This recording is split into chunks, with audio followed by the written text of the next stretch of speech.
Nobody beats Talking Joe, an international podcast. Brand new. Hey, we're talking brand new Joe. Hey, we're on a brand new show. Deep dives, blow by blow. Spotting Uzis and crossbow. Like a buzzbow or pogo. Got ninjas like Don Shadow. Comics are how I spend my dough. We're coming to you in stereo. It's time for Talking Joe. With Mark and Tim, here we go. Brand new. Talking Joe is on the air. Hey, it's me, Mark, coming to you from the far reaches of the Energon universe once again, also on the south coast of England as well. You are listening to Talking Joe, the G.I. Joe comics podcast. And if you are new to the show, you can find out all about us over at talkingjoe.co.uk. That is the website that we can be found. But today we are talking about the latest issue of G.I. Joe hitting the stands. It is G.I. Joe issue number 7 from Skybound, released Wednesday, May the 28th, 2025. At the time of recording, just this past week, gone. But I will not be talking about that issue alone. As always, I will be joined by my co-host. It's the real American Tim. It's Tim Finn.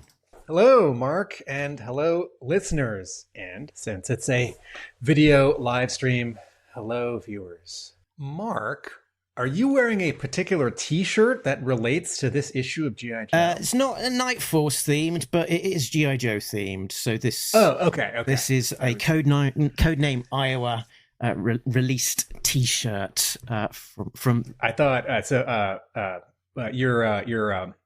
your windscreen in front of your mic is blocking the logo, and I thought so in the 80s, Night Force was black and its spot color was neon orange. And then when it came back 20 years later, did they change that spot color to like neon green? Is that why I thought your shirt? I'm in my Night Force. I've got my black shirts and my dark green shirt, and that's it. Right. Very good. They don't say anything. This is I don't wear shirts that say things on them. But color wise, this is Night Force Tim.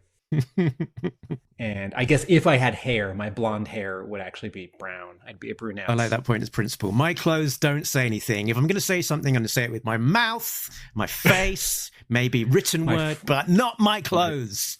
My frown. My frown. Shout out to Infinite Entertainment. Hello, lads. Another great issue. Loved seeing the debut of Beach Head, let's say. Beachcomber is a transformer, isn't he? Did you see the editors of the TF Wiki are working on a G.I. Joe wiki on Mirage? I don't know that last word, but I was aware that the TF Wiki team were going to do a G.I. Joe wiki, although there is already a G.I. Joe wiki that does exist. Infinite Entertainment needs the wiki to make sure he's getting the right characters in his chat. I think these two wikis should fight. Which wiki is the best? Only one way to find out. Fight. And then a third wiki can tell us what happened and who the winner was. And then when Will Smith can get involved, and it can be wiki war, wiki war. Sorry, Tim, were you about to say something? No, that's you said it all. You said plenty. So the listeners join us in the week that we have hit 900 plus YouTube subscribers. So thanks to all of our new subscribers and also our existing subscribers, as you are just as valued. In fact, we hit 900 and then we hit 899 for a little while, so that was fun. I would like to thank our dozens of subscribers who subscribed years ago, don't remember that they subscribed, don't listen to the show anymore, but their subscription still means something to us. So thank you, lapsed Talking Joe fans. And if you're listening, watching, you've not subscribed, shame on you, shame. No, do click on subscribe and all the rest of it. But Frank Give shout out to Frank. Love this issue a lot, but now that you mention it, adding Beachcomber to it would have only made it better, because this is the Energon universe. You can have Transformers also turning up. And Greg notes that when we talk about Wiki, we could also be talking about Spike Witwicky. So maybe he's the judge of the wikis. Or, so many universes. Buster Witwicky, Sam Witwicky. I do think if Beachhead had needed a different escape from that beach, if only there had been a conveniently parked blue dune buggy that he could have made his escape on. And then you turn the page and the blue dune buggy would unfold into a giant metal man who'd say, "Hey, man, why are you trying to get away so fast?" And then Beachhead would say, "Oh, boy." And then they were playing the Quantum Leap theme tune. Let's take a tour around the Skybound universe before we get stuck into issue number 7. And it's Skybound with the Talking Joe guys. Everyone calm down. We're here to talk comics. Skybound. Really hoping you print out those lyrics. And at Cobra Oki at the karaoke at Joe Fest in June, I'm really hoping you cue up Adele's Skyfall and regale us with your own version. Folks, Mark has almost promised me that by arriving earlier at Joe Fest this year than he did last year, he won't be so jet lagged. And I'm hoping that means he will make it to Cobra karaoke. The only question is, which of our jingles do I need to sing at the Cobra karaoke? Is it? All right. So what else? Due Comics. Anyway, right. But I'm calling this new segment 30 Days Around the Energon Universe. So where am I going to start up? It's just checking back in on the Free Comic Book Day that we covered last time. Artist Andrea Milana has shared some of his progress pictures for creating the Energon Universe book, including the cover there. And when we last spoke about this particular cover on screen, which is the A for Energon Universe 2025 special, which is the paid version of the Free Comic Book Day issue, cover A, we sort of commented, doesn't Tom Riley's art look very much like it's in the style of Andrea Milana? And there's a good reason for that, Tim. That reason being that this cover was inadvertently credited to Tom Riley, who did not draw it. It was drawn by Andrea Milana. Indeed. So Tom Riley did, in fact, draw one other, a different cover for the Energon Universe special, which was a spoiler-redacted cover with Matt Tracker in that sort of new design, redacted because he was, a big page-turn reveal. So Tom Riley, that one of those character profiles looking at his hand that we're used to seeing now, featuring on the front cover to Energon Universe. So this is another clue that I think that we're probably going to see more of Matt Tracker in the not too distant future. The other redacted cover was Hound, one of these isometric blueprint covers that artist E.J. Su has been drawing. So that was the other one that we didn't have available to see this time. Interesting that Skybound has consistently eschewed picking artists who have drawn Transformers or G.I. Joe previously at IDW in favor of new artists, and E.J. Su is an exception. He drew like 15 or 20 issues of Transformers for IDW in the previous continuity, but is a longtime friend and collaborator of Robert Kirkman's, and is in fact drawing a new monthly series at Skybound called Blood and Thunder. So having him draw some variant covers is a good fit, because he's part of the Skybound team and he draws excellent Transformers and I should say excellent G.I. Joe vehicles.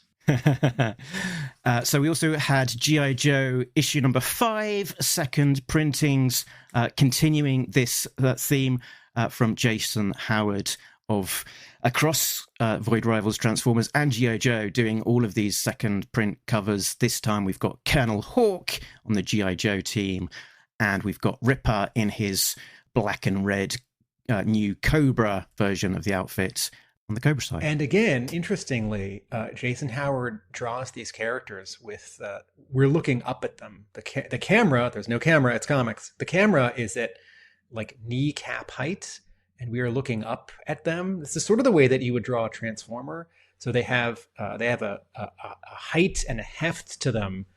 You know, the camera is not at 4.5 feet, and you're looking them straight in the eyes or straight in the jaw. So there's an added subtle power in these second print poses from Jason Howard. And then elsewhere in the Energon universe, we've got Void Rivals issue 19, which came out this very week, 28th of May. If you don't want any spoilers, then maybe just mute us while I leave this cover up on the screen. I will wave my hands when you can come back, folks. So this is advertised as a standalone Skuxoid epic. The breakout fan favorite of the Energon universe takes center stage. Who is Skuxoid? What is Skuxoid? This issue answers all of your burning questions and more. Plus the first appearance of Wreck-Gar and the Junkians. So yeah, a very interesting and different issue of Void Rivals, focusing in on Skuxoid and his ongoing adventures, which, even if you've not read the issue, you might intuit that perhaps he's not quite as dead as he was the last time we saw him. And also, it continues the adventures of that Cobra La character that was left behind with Skuxoid. So establishing this Royal Guard Cobra La character as a sort of a spin-off character in this Void Rivals universe. Tim, thoughts on this one? For those of you who haven't been following Void Rivals, it's half of it is just now a Transformers book, and it's focusing on what I would call season 3 characters, what you might call 1986 characters, or movie and post-movie characters. So volume 3 of the Void Rivals trade paperback series came out with the third story arc that came out this week, and the cover is just Hot Rod. It's not the Void Rivals aliens. It's not the Void Rivals King or the Bounty Hunter guy or the Great Ring. It's just a 1986 Autobot. Going for that sweet, sweet Transformers dollar, I think. and Skuxoid is a character who showed up in 2 or 3 episodes of season 3 in 1986 of the animated Transformers. Should I wave my hands now? Should people come back? Are spoilers over? Yeah, we could do that. Well, we're going to continue. We're going to continue with a separate set of spoilers now for Transformers issue 20, which was published on May the 14th, 2025. So a little while ago. And this one has some quite a big, interesting G.I. Joe related spoiler that I've not really seen people talking about. So I wonder how many of the G.I. Joe comics readers are paying attention to what's going on in the pages of Transformers, because there is a big first appearance there. So this issue was touted as what's next for Optimus Prime. The Autobots receive a group of allies who could change the tide of war with the Decepticons, but they don't know who or what is coming for them. This issue features key first appearances of fan favourite characters from the worlds of Transformers and G.I. Joe. So, Tim, this issue features the first appearance of Doc. There he is. And he gets a scene almost all to himself. He gets 3 pages, and we learn a little bit about him. And he's older. He's got gray hair on his temples, and he refers to himself being, having been doing this a long time. There's also a reference to a Bible, and I did not reread Doc's 1983-4 file card. Is he Chaplin's assistant? Okay, very good, Mark. His secondary military specialty is Chaplin's assistant. And so this makes me think 2 things. One, that maybe he is not going to show up in the main G.I. Joe book until there's some kind of sort of specific chapter, story arc crossover event, because so far characters like Hot Rod or Springer in Void Rivals, who are showing up in one book, are not showing up in another book. Also, it makes me think, okay, if Doc here is older, there's no indication that this next thing would actually happen. But as a fan who thinks about sort of legacy and references, I think, oh, if you're going to have an older Doc, is that so that you can have a younger Doc? Is that how you get a younger Black female Doc in monthly G.I. Joe? That's a wild guess, because that has happened in previous comics and action figures. Yeah, I had the exact same thought. I think by having an older Doc, it leaves that door open that you can have those two characters exist in the same continuity simultaneously. Because when we've talked about new characters, we sort of compared how they appear to the classified versions that this sort of universe is broadly inspired by, and there's not necessarily a huge amount of connectivity to the Doc classified figure, which is largely in keeping with the original V1 character. There's been an older Doc that has appeared in G.I. Joe Resolute, so I guess that could be one potential nod. Scotty Cameron said that his characterization, it reminded him of Max Brooks's Hearts and Minds. I've not read that recent enough to know exactly how Doc appeared in that particular one, but that was an IDW miniseries where half the stories were Joe's and half the stories were Cobra. I was just going to say the other thing about sort of talking about keeping this Doc to Transformers or not, sort of makes me wonder. We sort of know that there's the core G.I. Joe team with Duke.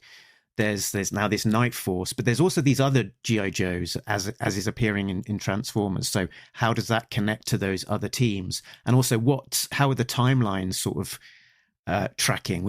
It's not completely clear how Transformers and G.I. Joe are tracking in terms of the timelines, the continuities. So it will be interesting to see how they line up eventually. Yeah, I'll say again, Seattle has been being destroyed by giant robots for many issues now in a row in Transformers, and no one over in G.I. Joe has referred to that specifically, just robots. I wonder if Doc's team here and that generic arm patch guy that we saw 2 or 3 issues ago in Transformers when they did capture Ultra Magnus and Carly. Wonder if this is going to be, if not regular G.I. Joe and Night Force, I wonder if this is going to be Bot Force or Metal Force or Robot Force. In terms of Doc's appearance, I note here that on this page from Transformers number 20, he does have an orange-red detail on his sleeves, but they are not Red Cross signs. They are not crosses. They are not plus symbols. And that classified figure also does not have that, which reminds me of that change that Autobot Ratchet underwent 10 plus years ago in the comics, in the pages of, I guess, More Than Meets the Eye, where, Ratchet's 84 toy and 84 model sheet has 2 Red Cross symbols on his shoulders, right, a red plus sign. But the American Red Cross, or the International Red Cross, has not granted Hasbro the use of that symbol.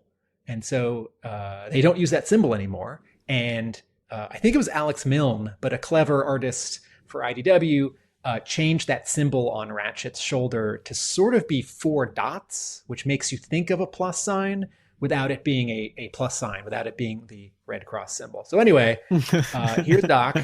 And this is a new Doc for a new universe. The guy he's talking to seems to be not anyone in particular, right? There's no reference. The guy doesn't have like particular facial hair or like a particular weapon or tchotchke in front of him. He doesn't have a name tag. Doc just calls him Soldier. How's it going, Soldier? And so I think this scene is really just about Doc. Maybe Doc Zartan.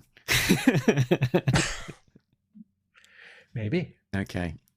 Very good. So, should I wave my hands now? Could people come back for the G.I. Joe discussion? Come back. Okay. Unmute. So we are talking about G.I. Joe issue number 7 from Skybound. This was brought to us by the letters J and W, writer Joshua Williamson, artist, new artist to G.I. Joe, the G.I. Joe title with number 7, Andrea Milana, but come previously from Cobra Commander and the Free Comic Book Day Energon Universe 2025 special, Andrea Milana. Colorist Lee, I've been saying Loughridge, but it might be Loughridge. I believe it is Loughridge. Okay. I was just going to say, while we're welcoming people to the G.I. Joe title, it's not just that artist Andrea Milana is new to the G.I. Joe title. Lee Loughridge colored the Scarlet miniseries, but is new to the specific G.I. Joe monthly. Mm-hmm. Okay. Letterer Russ Wooton, editor Ben Abernethy, publication design Andres Juarez, and production Ashby, Florence. Let's have a look at the covers in the gallery.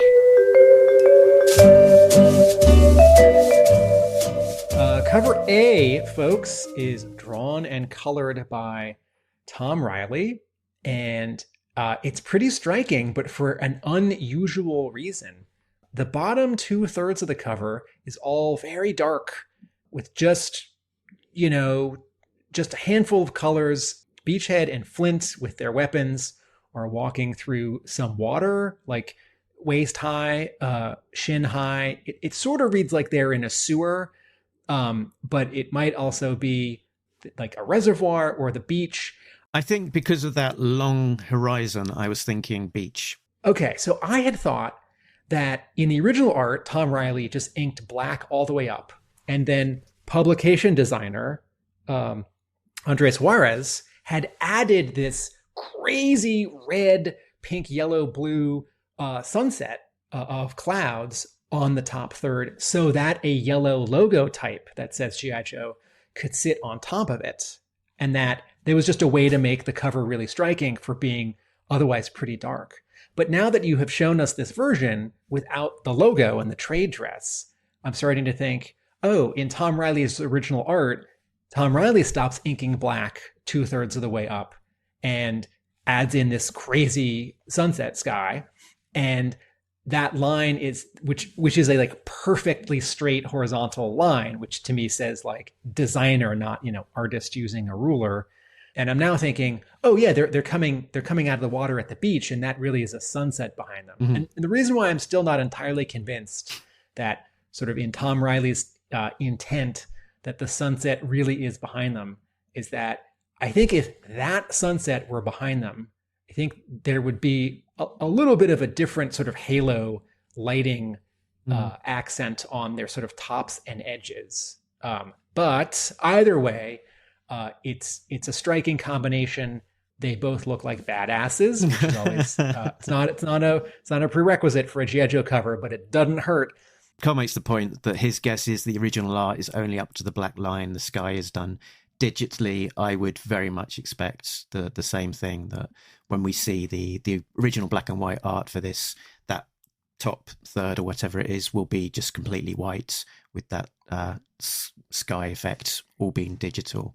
But I think Tom liked the sky effect because on his Instagram post that I've cribbed this image from, he did do a couple of close-ups of the some of the detail in that sky. But did he say I did this, or did he say someone else did it was implied that he did it. I think the fact that he was sharing it and zooming in on it and not giving credit to anyone else, and he does color his own covers, so I would be very surprised if it was anyone other than Tom. Okay, a couple little things. I have made a comment that certain color artists, when they're coloring Iron Man or Transformers, will find any circle or square on Iron Man's armor or a Transformer and make it a glowing light source, which I don't like, because it should just be like their eyes or like their one thing in their chest. Tom Riley here has 2 tiny, tiny light sources on Beachhead's rifle, and they are not distracting. They're just cool. I think Flint is a lefty. Although, covers are not literal scenes, so they can be exaggerations. And if Riley in previous issues, future issues, if Milana in this issue, future issues, draws Flint as a righty, I'm not going to say that disagrees with the cover to 7. Also, these two characters do specifically have their Star and Stripes G.I. Joe symbol on them. So, Mark, have we seen that logo on Duke's squad's costume? Because we did see it in that issue of Transformers about 2 months ago when some, I say this kindly, generic soldiers in, BDUs capture an Autobot. Yes, yeah, like on Clutch's shoulder there on the Free Comic Book Day he's got. But again, that's a cover. Have we seen that in issues 1 through 6? Grab your comics, Mark. Why aren't you prepared? Why didn't you read my mind and know the question I was going to ask that I hadn't researched? I would be very surprised if we've not, but I think I'm pretty sure it does feature on most of their outfits somewhere.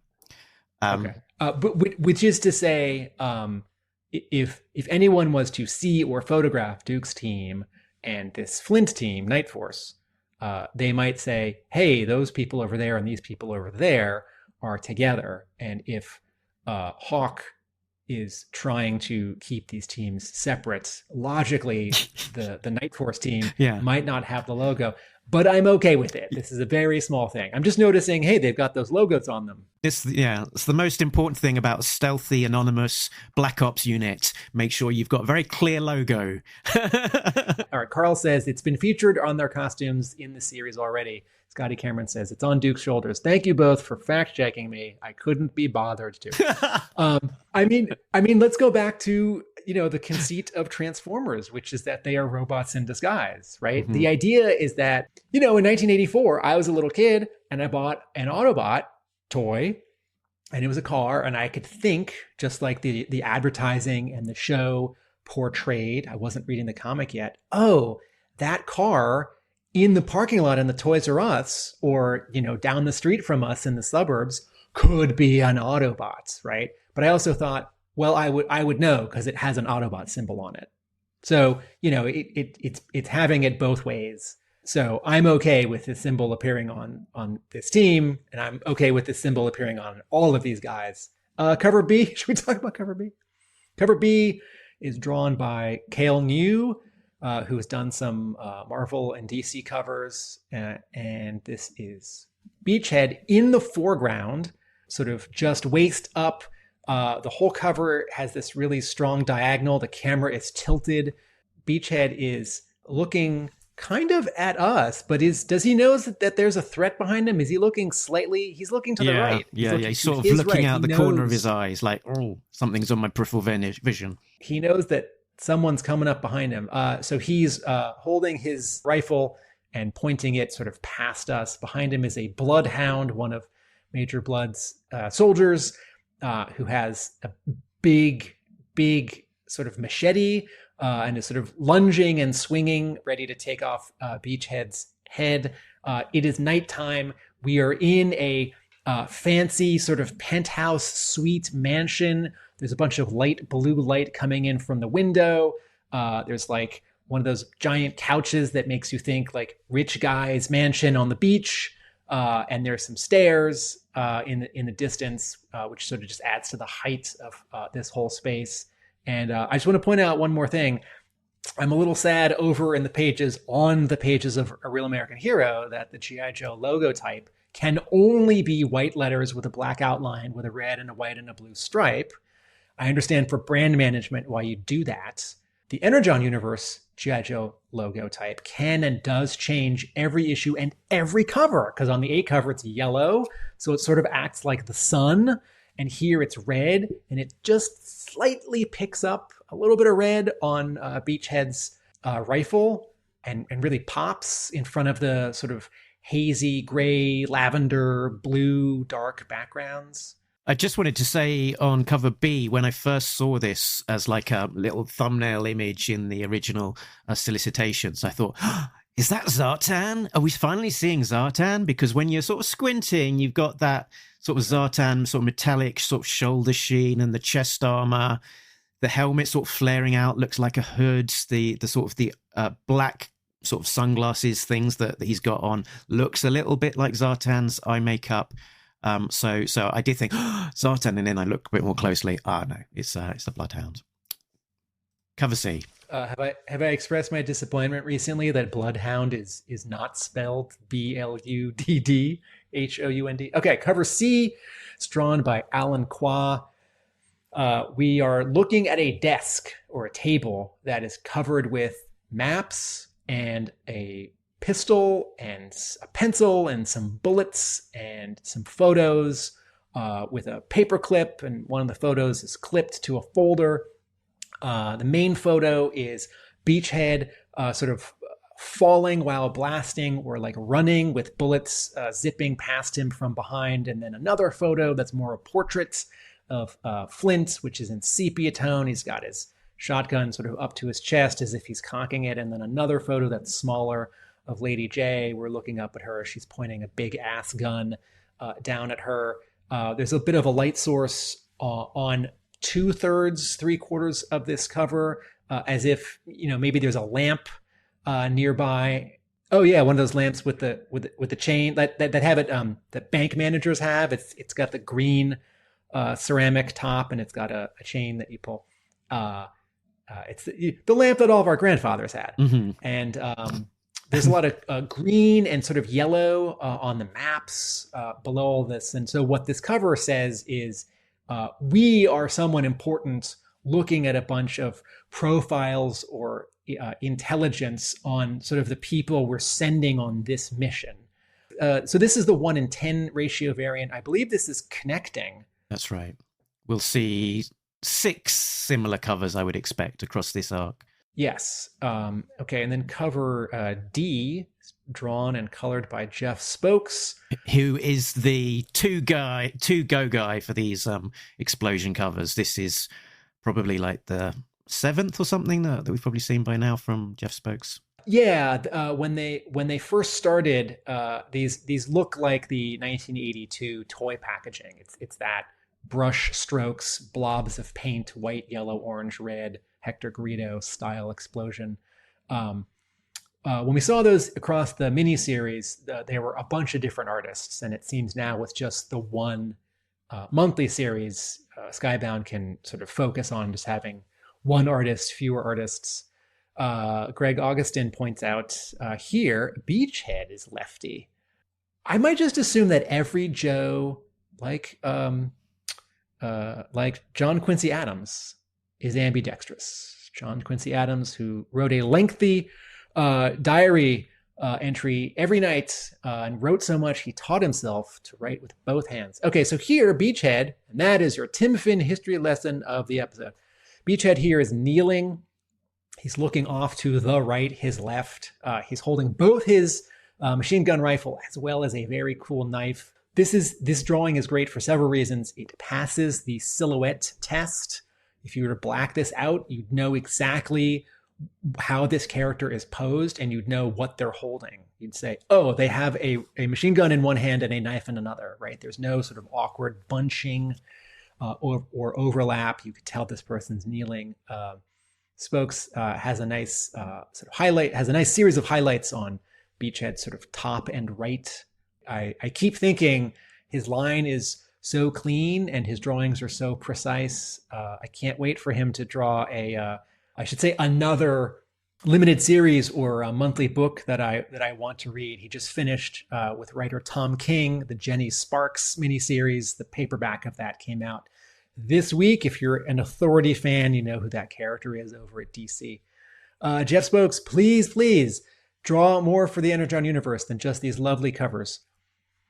That was the 1-in-25. Now we're on to cover E, A, B, C, D, E. This is drawn by Homare. It's the 1-in-50, 10, 25, 50. Yep. This cover is, there's no literal background. This is sort of a montage treatment. Beachhead's in the background. Flint is in the sort of middle ground. Lady J is in the foreground. They're not sharing literal physical space. They've sort of been comped in together. Like in a movie poster style, there's this strong up, down, left, right sort of plus sign graphical elements in the background that I don't think is describing anything too literal. It sort of reads as like warehousey wall catwalk stuff, like metal. Help me out, Mark. Just like metal sort of wall stuff. Yeah. And much of the background is white. So this is pretty striking. This pops from afar. Interestingly, in the value structure scale, right? If pure white is a 1 and pure black is a 10, 5 is a middle gray, there's very little 10 in here. This cover is actually quite light on the value scale, right? Like Beachhead, he doesn't disappear, but there's no like middle dark or dark in him. And same for Flint. The black of Flint's shirt that's like a 6 on a scale of 10. It's not black. That's like almost middle gray black. And these characters are styled a bit more like anime, like manga. And Lady J has a Rob Liefeld chiclet gun. And I don't know, I'm not familiar with her classified toy. Does Lady J's newest toy, Mark, come with a Rob Liefeld chiclet gun? Not that I can I'm being remember. mean. No. This doesn't actually shoot chiclets, but it is in the shape of a Rob Liefeld chiclet gun. So the actual like opening at the front, I think this would shoot regular bullets or maybe laser beams. But from afar, you'd think chiclet gun. And then A, B, C, D, E, F. Cover F is the 1 in 100. It's drawn by Derek Chu. It's Lady J. She's holding her javelin behind her back, sort of like a how would you describe this pose? Like it's going to be sort of fight choreography. Like she's going to sort of spin and twirl and flip it down. She's not hurling it. She's not like thrusting it in front of her. She's not bracing herself with it. She has it sort of taut and balanced behind her at a diagonal. She's looking right at you. She's just about to get into a duel with Ahsoka Tano, I think. It feels, yeah, maybe a little bit like this could be a Jedi holding a lightsaber kind of pose. Behind her are a bunch of sparks that I think we saw on the movie poster for The Brutalist and the movie poster for G.I. Joe and the movie poster for Rise of Cobra.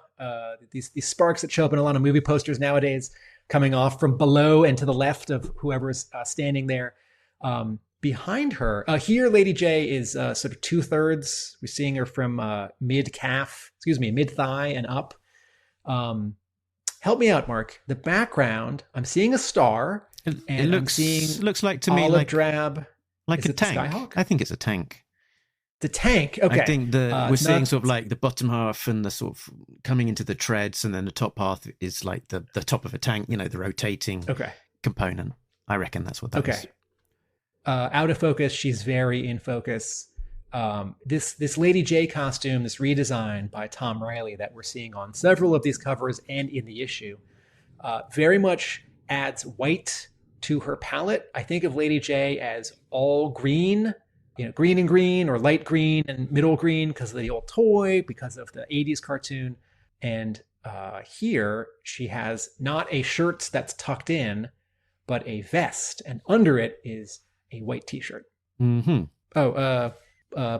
cover G, blank cover, so you can get people to draw on it.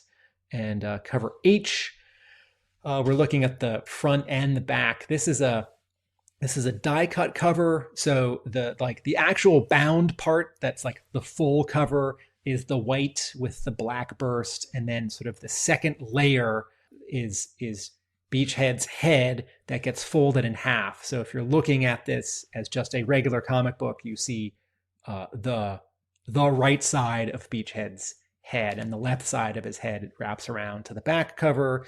And this refers back to the Andrea Milana Cobra Commander die cut cover for G.I. Joe issue 1. And this one was open to order, right? This was not a ratio variant. I think so. Yeah. Did you get some of these into the store, Tim? Not many. Okay. I mean, the demand for Energon Universe variants has cooled a bit. Interesting. At my store, I should say.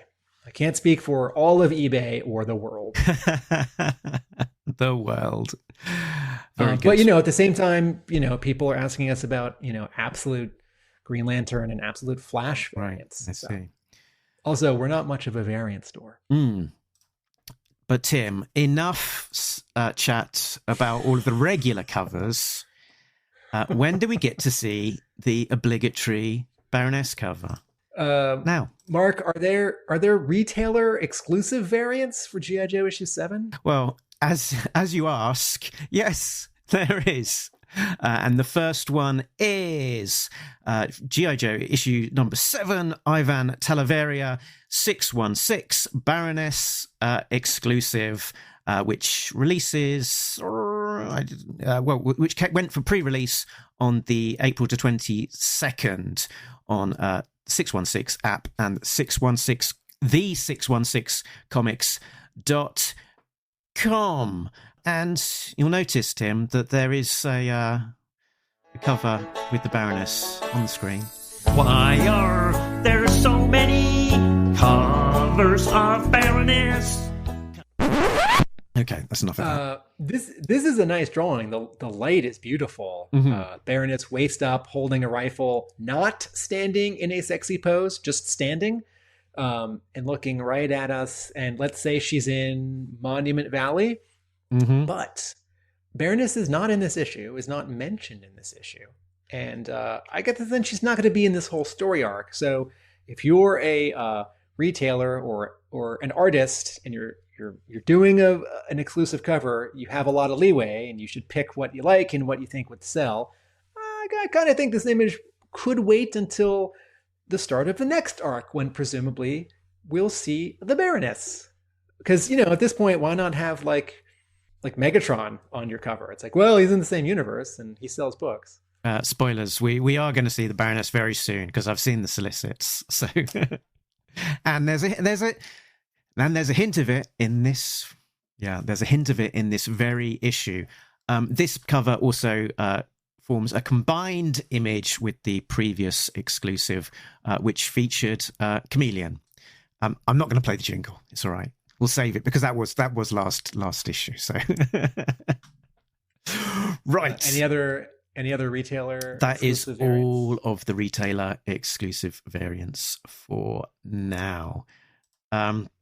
Right. So, what up next? I think it is a plot breakdown.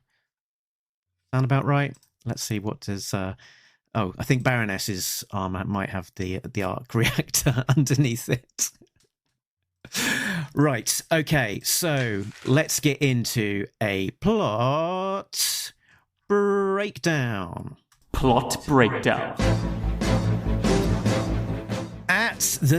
It's a prologue. At the pit, CoverGirl has been sorting out Colonel Hawk's paperwork and comes across references to Night Force. Hawk tells her not to worry her pretty little head about that.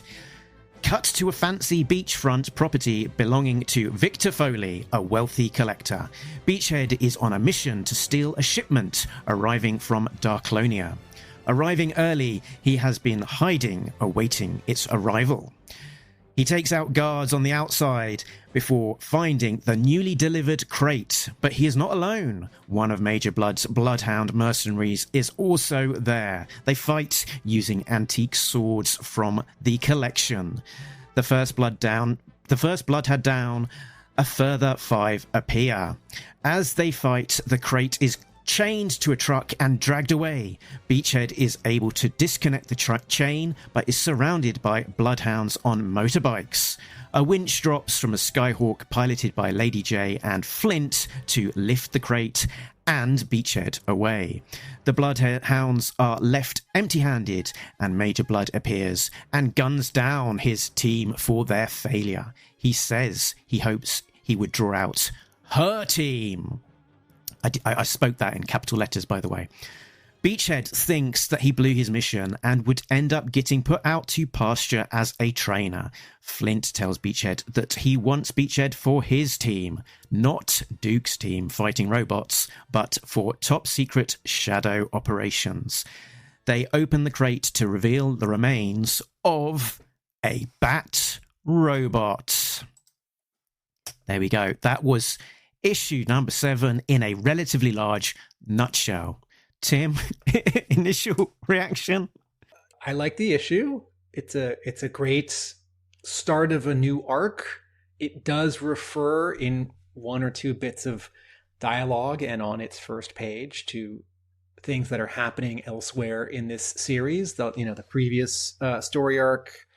It didn't occur to me that this was a sort of self-contained issue, because the final page does feel like it's setting up more.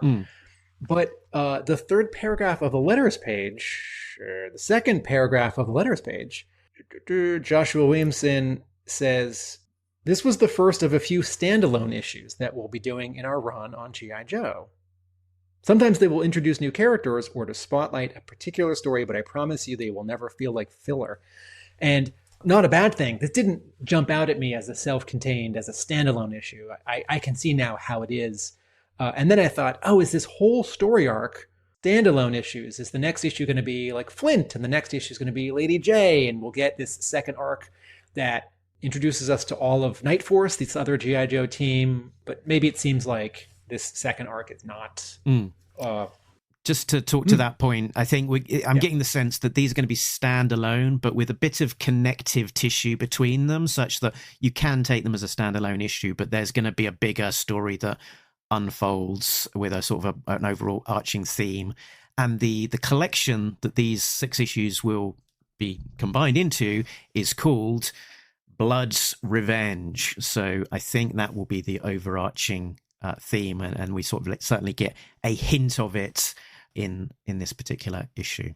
Right. And later on, in a later episode, we can talk about who Blood might want to have revenge on and why, as depicted in previous issues. And then the third thing that jumped out at me is how much I love Andrea Milana's art.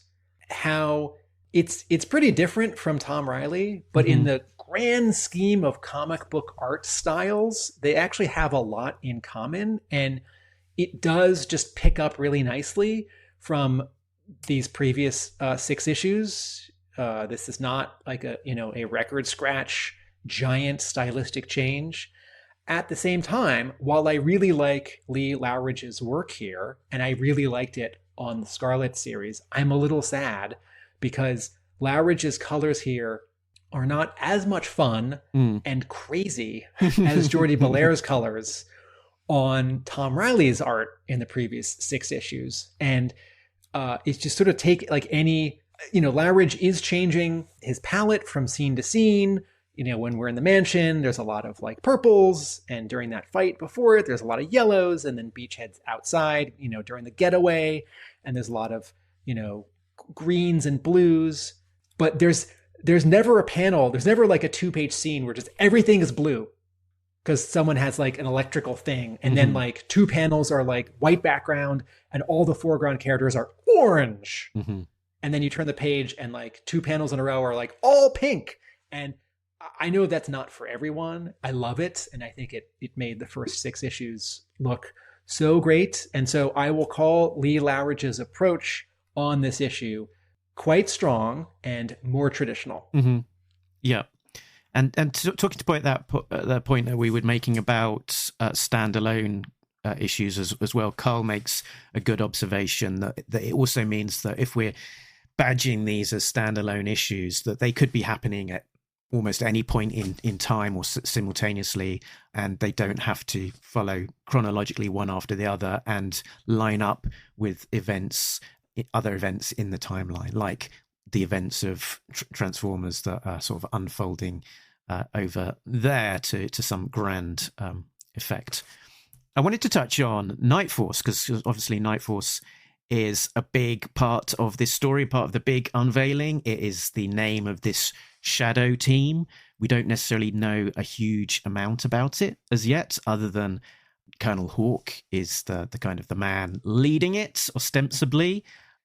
And CoverGirl is not allowed to know about it. And we've got Flint and Lady J in the Force. We had a big hint of it, both with the actual introduction 1 year ago in the pages of the Energon Universe Special 2024, where we found out about this separate team with Flint and Lady J. So it is like literally a year on between that appearance and when we next see them.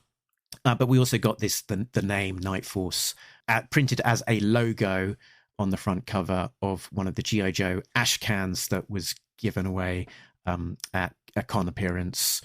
Was late summer last year when they were doing a number of these G.I. Joe #1 ash cans with the kind of logo front covers.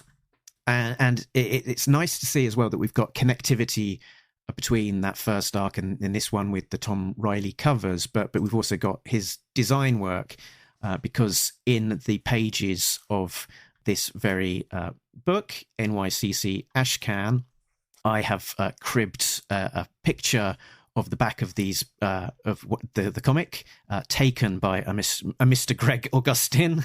So thanks, Greg. This image on screen is cribbed from you, which gave a page each to Flint and Lady J, and they in the wording at the bottom, for Flint, it says Flint was a Rhodes Scholar who traded in academia for special forces and is now the leader of the covert group, blacked out, redacted.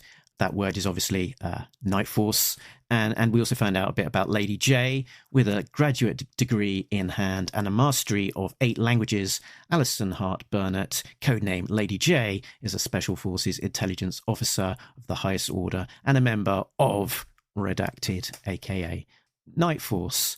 And we also, as well as these two designs coming from Tom Riley, we also found out that Beachhead design was also done by Tom Riley. So the look of Beachhead here is a Tom Riley invention rather than a direct kind of adaptation.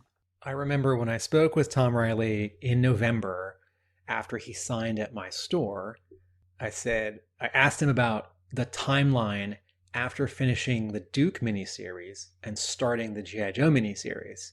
Because that was months and months, and maybe he was going to draw something else, 2 issues of something for DC, or and he said he didn't. There was not a lot of time between finishing Duke and starting G.I. Joe, and I said dumbly, "Oh, what did you do?" And he said there was a lot of design work, and of course, issue 1 of G.I. Joe was longer than a normal comic, so maybe we can assume some of these drawings are the kind of thing that he was doing, and.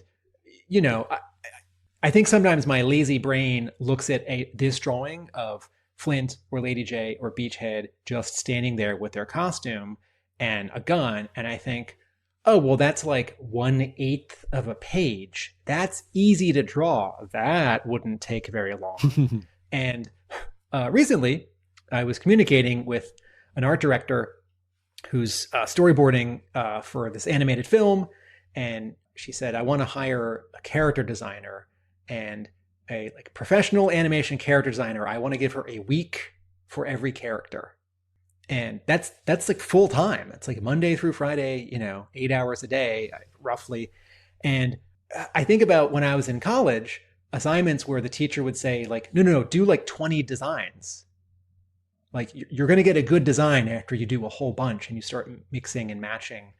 Do research, right? And so just because it's Tom Riley looks at a Flint costume and he looks at the classified figure and he looks at the old toy and he looks at the cartoon, he just mixes them together and simplifies it and draws it one time. No, that all takes hours and hours and hours. That's drawing, and that's auditioning ideas, and that's research, and that's going to YouTube and finding a still from the cartoon, right? And that's looking up the toy and, drawing the gun belt a second time because the first time it was too big. So character design is not instantaneous or necessarily easy. And also, sort of weapons, extras, accessories design. from Tom as well. So I think that rectangular gun that Lady J had, that you called out earlier on the cover, seems to be an adaptation of the one that Tom had in this sort of character study. So I've done my 3 broad strokes for the issue. Mark, do you have an overall reaction to this issue? I like that it's a one and done, and it's a sort of this different approach, and I like that they're taking a measured approach to expanding out the character roster for G.I. Joe, and sort of essentially taking an issue to spotlight Beachhead here in particular, and that he's a bit more fleshed out as a character, and not just a here's another sort of generic Joe being added onto the roster and expanding out the numbers. They sort of really do a lot of interesting sort of as well as it looking great. I think the sort of the narration that Beachhead does a lot of heavy lifting in terms of explaining where he is at in his life and his motivations and all these kind of things. There's a thing he wants, and there's a thing he doesn't want. Like the hero's journey. It's like so he wants to remain in the field as an agent. He sees this as his last chance to kind of show that he's capable, and what he doesn't want is to be put out to pasture as a trainer, which and it sort of really talks back to kind of the inspiration, a lot of that underlying DNA of G.I. Joe. It sort of all comes back to the original toy, the original file card, and in the original file cards, he is. They talk about that he's an instructor at Ranger School. In the cartoon, they use him a lot more like a drill instructor, which is kind of what he doesn't want to be in this issue. And they also say this great bit here in the file card, which when I reread sort of was a bit of a huzzah moment to the issue. They say he enjoys squatting motionless beside a jungle trail for 3 days straight, waiting to ambush bad guys that might never show up, which is exactly what happens in this particular issue when he is hidden for 3 days, waiting for the bad guys to show up. And Mark, when you say they as sort of the authorial voice of that file card, you mean he, Larry Hama, who wrote that file card. Yeah, I think that because G.I. Joe the movie, the animated one from '87, looms so large in a good way for a lot of fans, even though it doesn't have as high a profile as Transformers the movie. If you ask a casual G.I. Joe fan one thing about Beachhead, I feel like they can describe to you his costume. You're like, oh, he's got, you can only see his eyes. That green balaclava guy, right? Yeah, and like, oh, he's the drill instructor guy who doesn't like those new guys in the movie, because that gets like 4 scenes, and he ends up sort of intersecting with a major plot of the movie, which is that he catches Falcon goofing off, and so he punishes Falcon, and that's Falcon screwing up is why Serpentor gets away.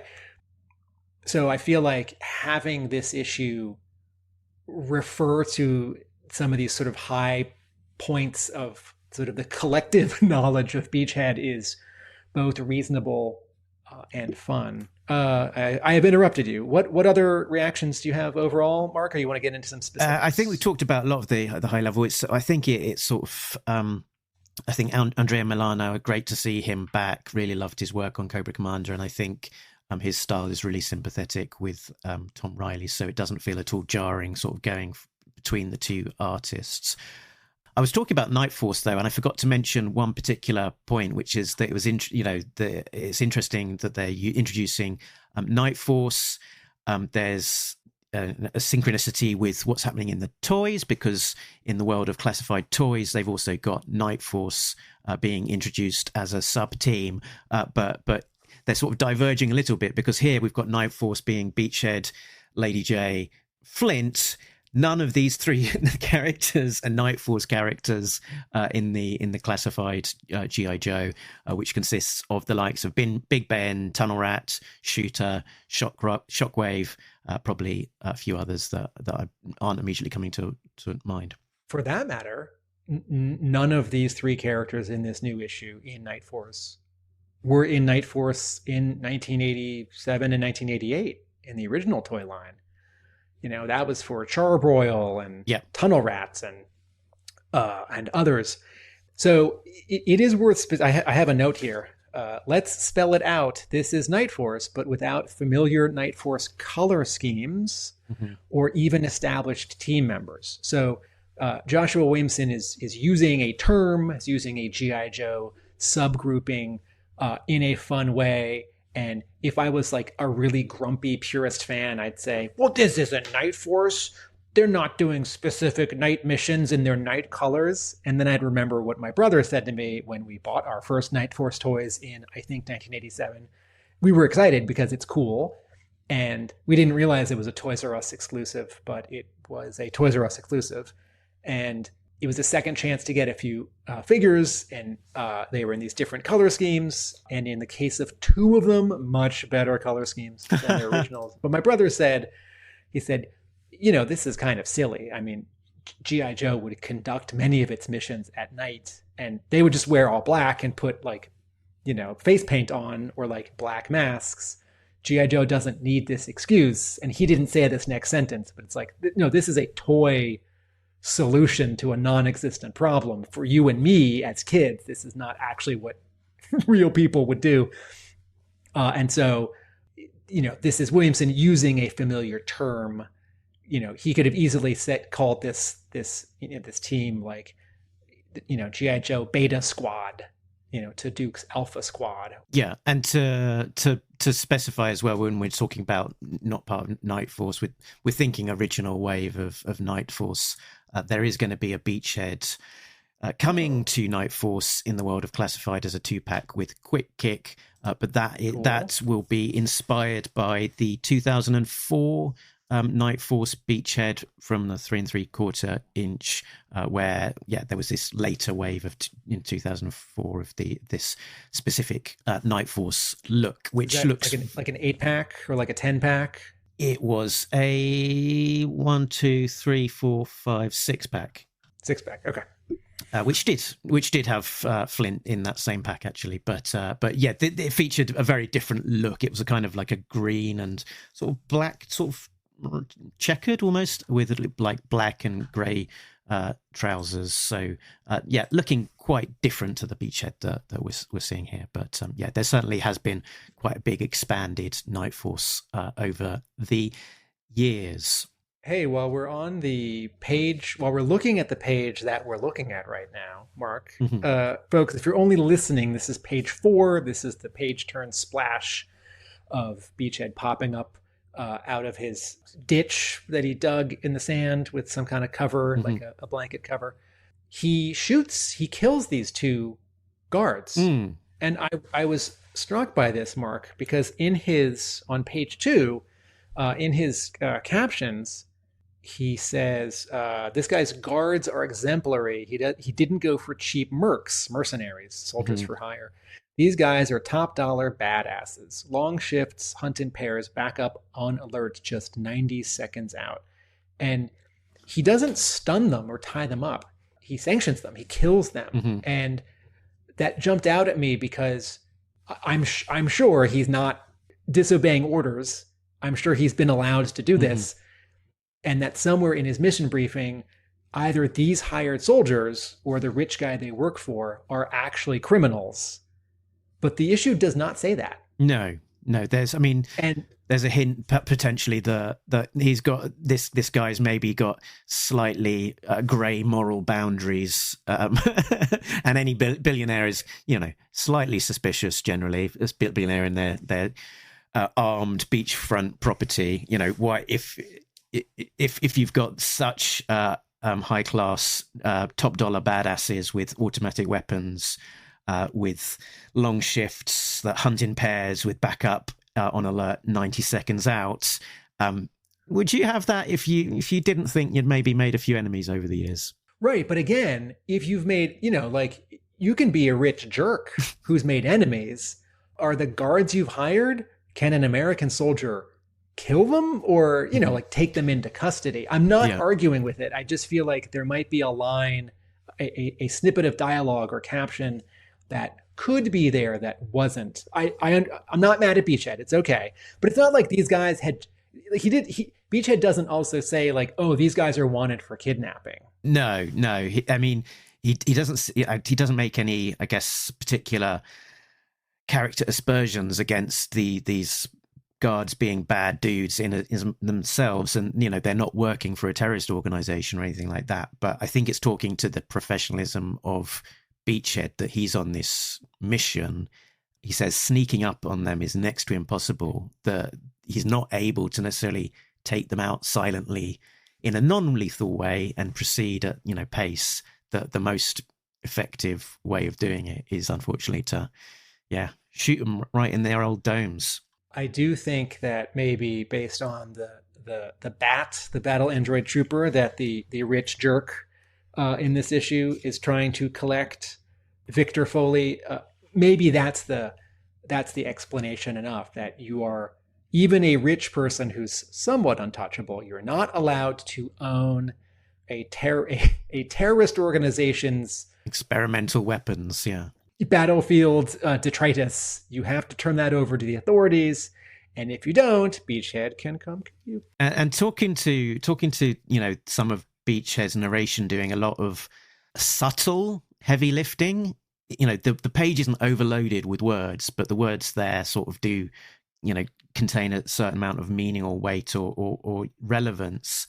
And just mentioning here that they've got backup on alert just 90 seconds out kind of helps explain why does Beachhead not just shoot the baddies that he encounters later on or whatever. He's trying to keep things quiet, and similarly those guys are also trying to keep things quiet so as to avoid Foley's backup arriving and making things more complicated.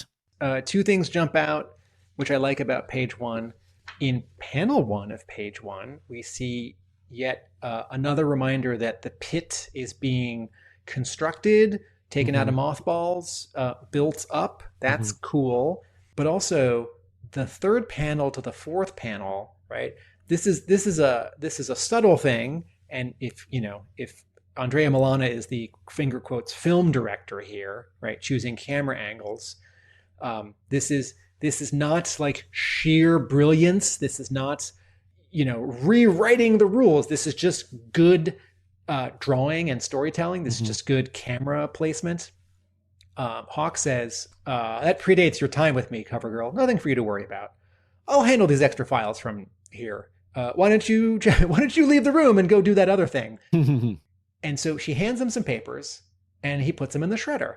Now, just imagine, if you're looking at this page, if Milana had taken the third panel and copied it and pasted it as the fourth panel, and Hawk had taken a step to the right and put those papers in the shredder, and instead of looking straight at Hawk, CoverGirl was looking diagonally down at that shredder, you'd think, oh, she notices that.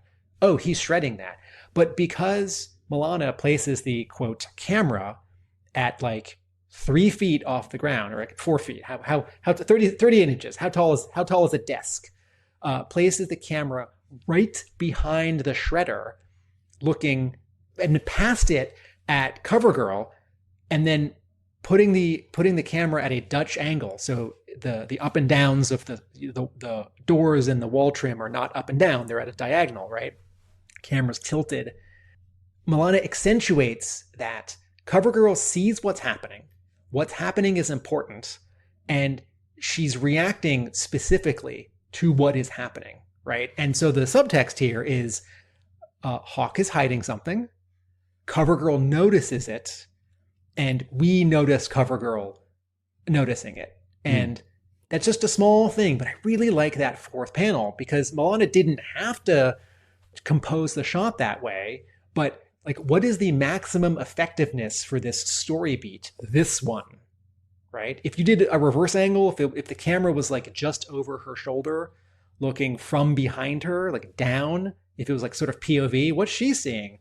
Like, well, that would also do it. But this one, you see her reaction, and she's moving slightly. See how her hair's bouncing? She's turning, and then the panel gets cut in half by this orange sound effect, right? Which is pretty jarring, right? So everything about this panel, I mean, maybe if Jordi Belair had colored it, the fax machine would be like pure yellow, and everything else would be like blue brown or something. And it's like, oh my God, what is this fax machine?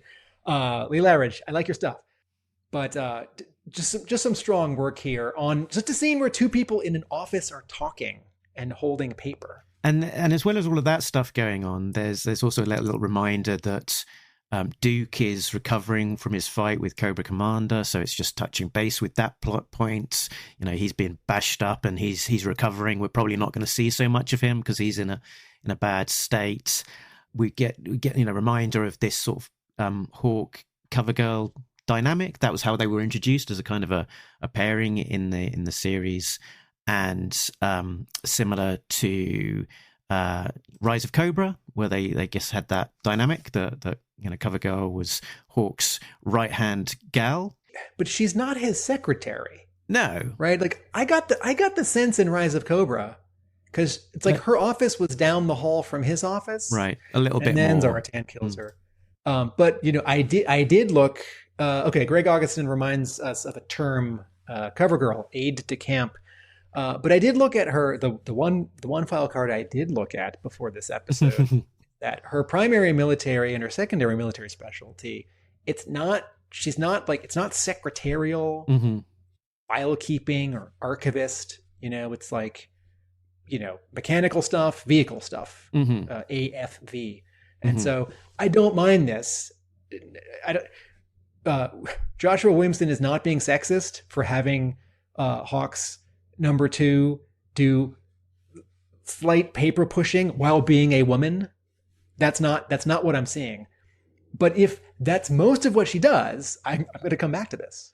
And she was certainly out in the field on the last mission. And if you remember, she was injured. And I did sort of ask out loud, the fact that she's an ex-model and stuff, that element of her character being quite important, and would she be left with scarring and so on. That doesn't necessarily seem to be the case here. So maybe that is not a long-lasting injury. I'm going to repeat a recurring idea of mine as well, that somewhere out there in the world of G.I. Joe is Zartan. When we saw a reference to him in Cobra Commander, Zarana said that she can't risk contacting him and blowing his cover. So Zartan is out there. I'm wondering, could it be CoverGirl? Maybe getting in there, looking through the Joe's paperwork, asking questions, potentially. I think it's the Shredder. Sorry. Okay, jumping ahead. I'm going to jump ahead to page 9 since we're going out of order, unless you want to talk about the fun action as Beachhead discovers the thing he's supposed to find and sort of maneuvers getting it out of there. Just this little thing I just want to call out on page 9. A thing that I like and a thing that could use a tiny bit more. Is this the page with the first appearance of the Bloodhound? Where are we? Page 9 has all the fight. The next one, page 9 has all the fighting. I just want to point out a thing that I don't like and a thing that I do. In the third panel here, cool pose, very cool pose as Beachhead blocks the sword slash from the Bloodhound. Behind Beachhead are 3 things that are sort of gray purple, and I know from context what they are. It's a little unclear what they are because in the previous panels, the suit of armor is very much indirectly shown. It's like a half a page earlier. I get it. He's backing up and like bumping into a suit of armor, and its pieces are falling to the ground. But since the background does drop out during most of this fight, I thought, what are those three things? And then I thought, oh yeah, it's like shoulder pad armor, helmet armor, chest plate armor or something. But Andrea Milana does really wonderful work every panel of this comic. So that is the smallest complaint. What I think is funny is in panel 7 on this page is that on the bottom, Beachhead kicks the Bloodhound and the sound effect is pow. And that just did a tiny bit of rewriting in my head, because in my mind, pow is the sound effect of a gun or a punch. And here it is, a kick. And I thought, I guess that's fine. I guess what is the sound effect of a kick? How would that be that different from a punch? And I don't know what to do with this feeling, with this revelation, with this curiosity. So I'm just going to let it sit. This is not me saying Andrea Milana picked the wrong sound effect, right? And we have established that Andrea Milana lives in Italy, right? An English second language. Although sound effects are probably coming from Williamson's script. But we have also established that the sound effects in Andrea Milana's Energon Universe comics are hand-lettered by Andrea Milana. They're not coming from Russ Wooton, the letterer. Yeah, anyway, Pow is one of those like Batman 66 type sound effects that I think of, and that's subsequently used in newspaper headlines. You know, bam, blam, pow. Yes. Comics aren't for kids anymore. Comics aren't just for kids anymore. I just corrected someone using that as an example a week ago. Someone who's like, someone who was describing a comics event, and it's like, sort of this indirect, like, not for kids anymore. It's like, no, we're decades past that. So yes, I often think of bam, pow, pop, comics aren't just kids for anymore. Anyway, Mark, let me hand the mic back to you now that I thought this page was interesting as well. So we've sort of introduced to the Bloodhound on the previous page, sort of who is lurking in the shadows with a knife before they is it a knife, a long knife, short sword, before he's mini machete before he's noticed by Beachhead. And it's you know what that cover that we were talking about earlier was fairly directly referencing, and they're getting into this fight with sort of ancient weaponry taken from the cases that this guy has collected, and it's got this very specific curved blade that is used in this fight, which I think as any G.I. Joe fan would go, "Ooh, I recognize the shape of that blade. That is the Night Creeper's sword." And I wondered, with this like sort of slightly purple color palette, that there's a bit of almost indirect referencing to sort of the, you know, this guy, you know, are they like a proto Night Creeper almost? I think that purple is just a color that Lee Loughridge uses. I think as a Joe fan, you can make that connection. I don't think that connection is on purpose. And as well, let's talk about this reference to. So Foley collects old weapons from different eras, and he does somewhere make a reference to him being a collector. Yeah, so he's got too much money, and instead of donating money or helping people, he collects. And I think as G.I. Joe comic collectors, toy collectors potentially, are we a little bit seen here? Do we feel a little bit bad? Are you feeling criticized, Mark? Is Beachhead pointing fingers? Don't look at this. Don't look at it, Beachhead. I appreciate that if Joshua Williamson is getting meta in his script, he does it here with a very light touch, because it's not as if there's a bunch of, like, you know, lead painted historical military miniatures also in glass cases. It's like, no, this is like that scene in the 1989 Batman movie with, you know, like samurai armor. It's like, okay, there's a cannon here, and there's samurai, or there's you know, knights, medieval knight armor, and more medieval knight armor. I had forgotten that this second arc is called Blood's Revenge.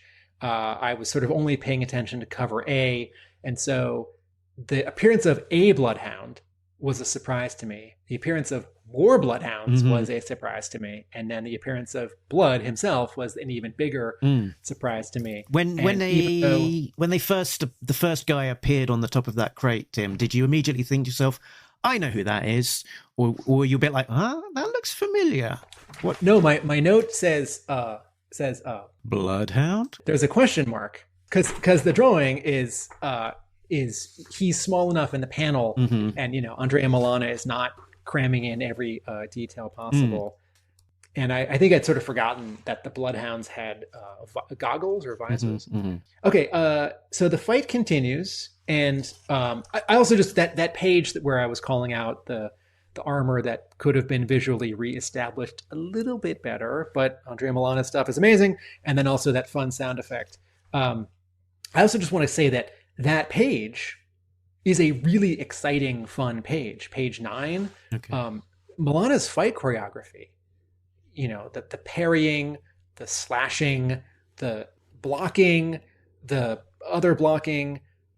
This is a really exciting page, and there's the diagonals in the gutter, the gutters, the gaps between panels, all over the page. These really wonderful sound effects. There's just the impact of how the bloodhound's face compresses and ripples in that third to last panel, right? As the as Beachhead's fist comes in, and Williamson is not overdoing it with the sort of super heroic quality of any of these Joes. You could argue he's overdoing it with Duke, but in the letters page they say no, this Duke is sort of the wild man, and it's not the Duke yet.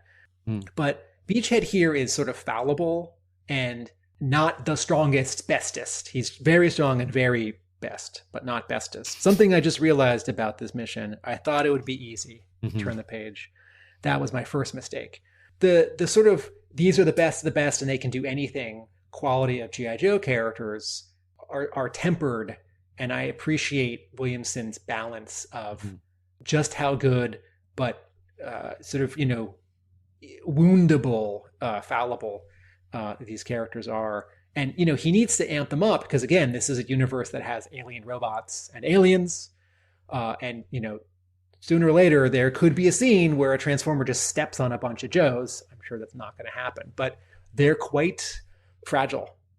So page 10, the one that you're on right now. Okay.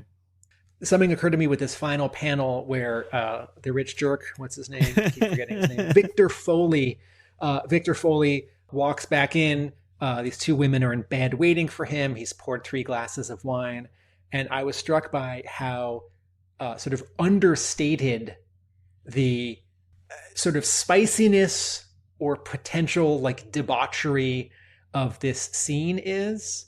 And, Mark, you and I have learned from speaking with some people who made Devil's Due comics during the Devil's Due G.I. Joe era that at the time, between 2001 and 2008, Hasbro was sometimes skittish about how sexy G.I. Joe could be. A character like the Baroness or Zorana or Zanya, sort of how they were posed or who they were sort of standing next to. A couple covers were rejected or changed.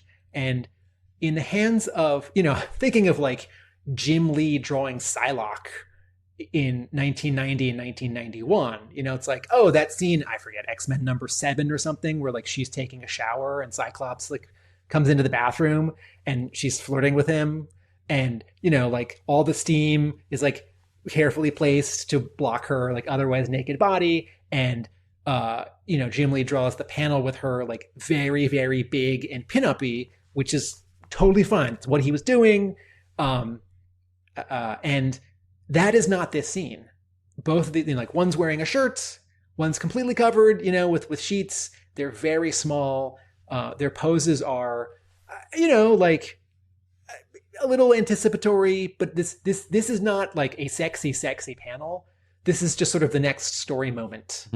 So I thought, I don't know if this was a panel that Milana drew and then Hasbro said, oh, can you tone it down? Or if Skybound said, oh, let's just keep this panel like kind of toned down.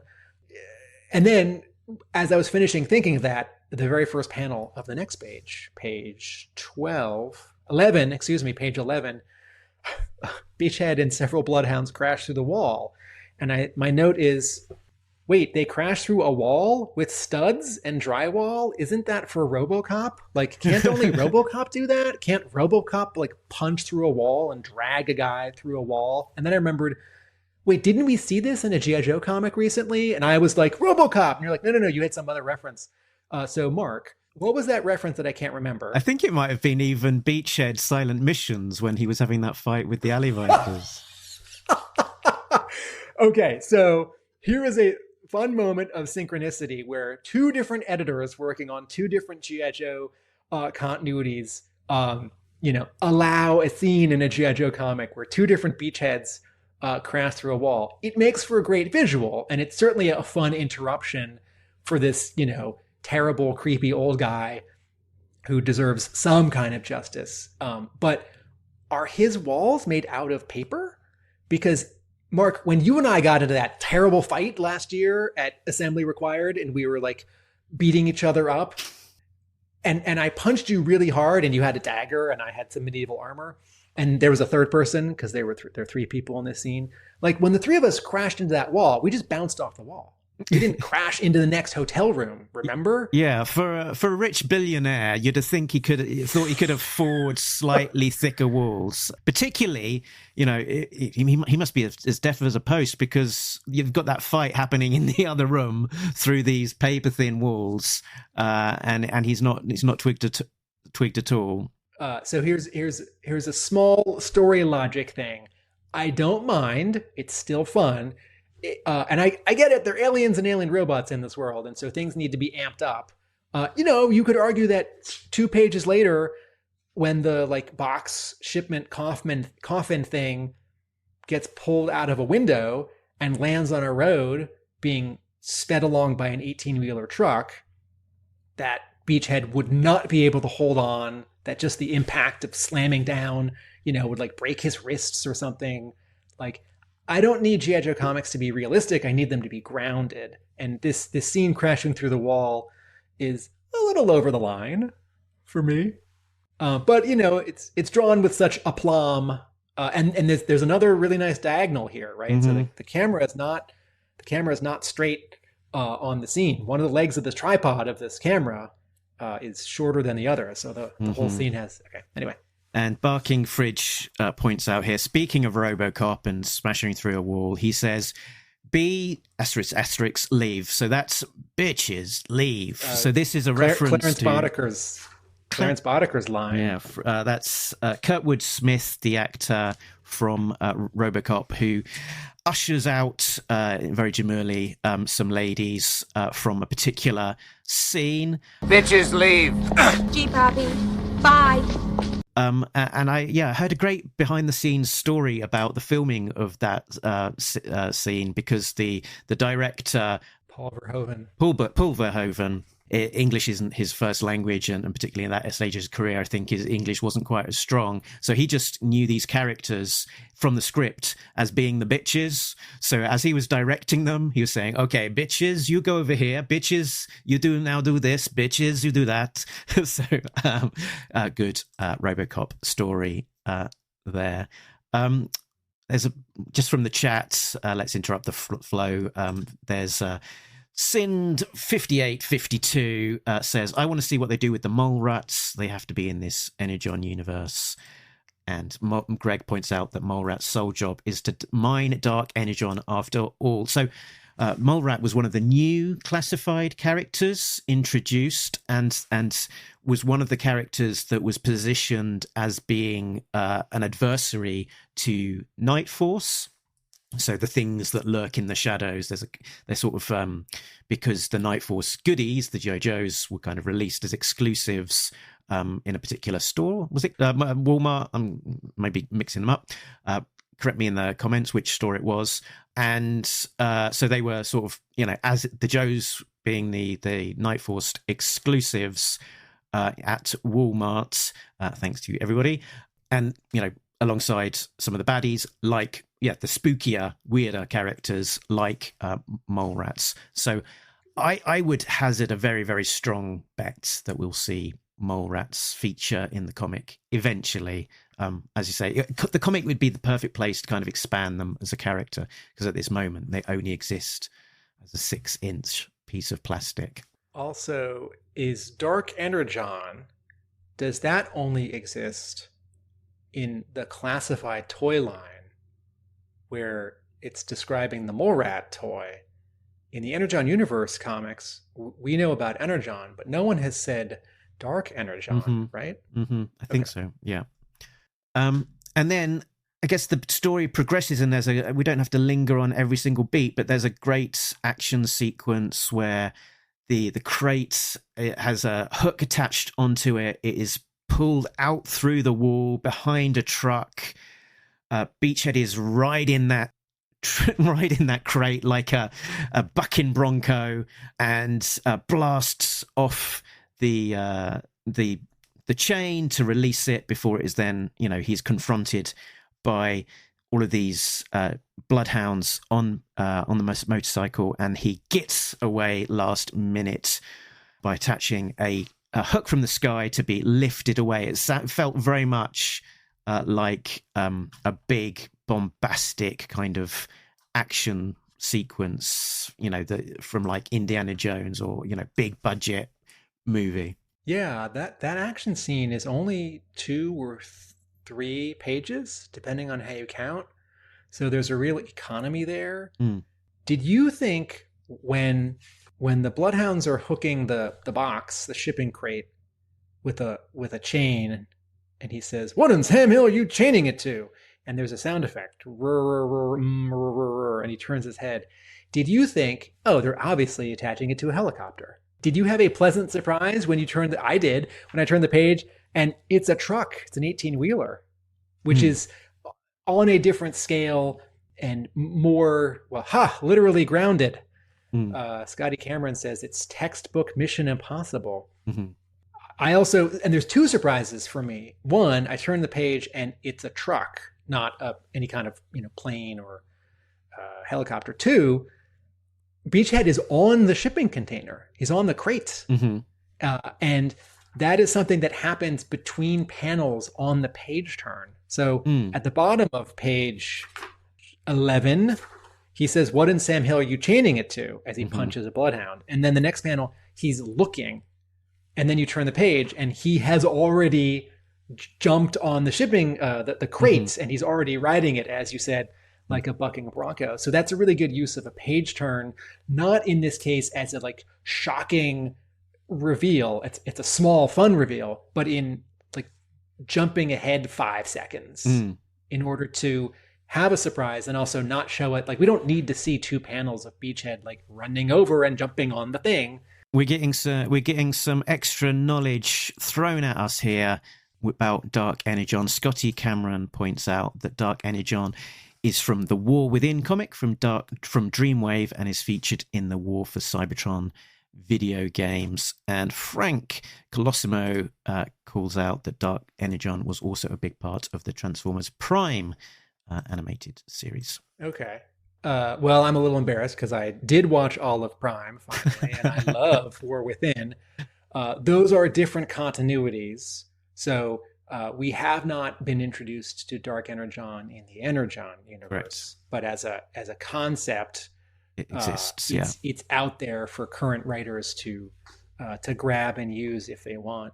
I wanted to ask you on page 18, when Beachhead is talking to Flint and Lady J, and he says, "Save the sales pitch, Flint. I already heard all about Conrad's team. Bunch of damn cheerleaders fighting robots? Not for me. No, thank you." And then you said cheerleaders fighting robots. Just to be clear, when I heard you saying that, I heard you saying cheese eaters. I'm still working on my Beachhead. All I've got is a little bit of dialogue from season 2 in the movie. Oh, okay. Sorry. The page before, the Skyhawk lands, and Flint and Lady J are walking away from it. Mark, is the Skyhawk a 2-seater? It is here, isn't it? Yeah, it must be. Well, there you go. I bet you I don't have every episode of the 80s series committed to memory or any. I bet you as you know, some of the vehicles are like a little bigger, a little smaller, depending on what the scene needs. I bet you there's a shot or two in a couple episodes where the Skyhawk does have two people in it, even though the toy is definitely a one person as a seater. And you know, who's flying the Skyhawk in the opening to G.I. Joe the movie? Is it Gung Ho? Is he the one who flies through the like exploding? It's Flint? Is it Flint? I know Flint, and he's sometimes making the OK sign. Anyway, so remind me, Mark. There is a classified Skyhawk, right? So that's a good point. There is not a classified Skyhawk yet, but there is a what's it called?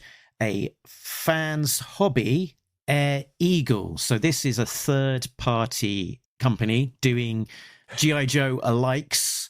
And I think the word you're looking for is unauthorized. Yeah.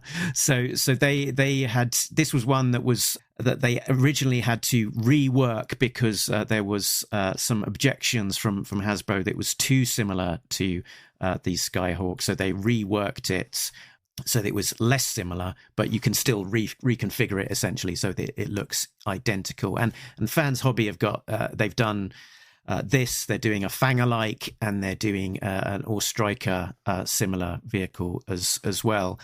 And sort of their niche is sort of doing some extra things that you wouldn't necessarily get from a standard vehicle release, like lighting and stuff like that. So they've got a few bells and whistles. A second seat? I don't think it has a second seat, but we're also, but it's not a new innovation for the comic to do something slightly different with the vehicles, because you'll remember that back in the day for the HISS tanks, they also kind of, you know, played with the design of that versus the toy, and that would often be like a two-seater or a slightly bigger vehicle compared to the original toy. All right, so before I interrupted myself, the line that I wanted to ask you about on page 18, below Flint and Lady J walking toward us away from the Skyhawk, Flint says to Beachhead, "The world is changing," in terms of like, no, we might have to fight robots. And then the fake out is like, no, we're not going to fight robots. They fight robots. We're going to do other stuff. But I wanted to ask you, Mark, has someone else said that?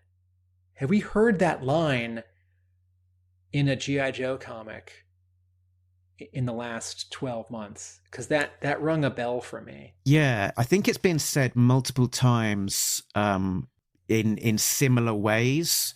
I can't remember what they are off the top of my head, but I definitely remember someone referencing that and saying that it's a sort of a piece of dialogue that has cropped up in a few places, if not identical dialogue, but sort of similar, talking to that similar theme. I wonder if it was Greg who made that point, because Greg tends to say very clever things. Greg Augustin, who just had on Talking Joe, right? Exactly, yeah. Greg, who we had on, last episode, talking about Command Files Volume 2, which I think the Kickstarter is still open for. So, yeah, check out that issue to see and hear more of Greg. All right, so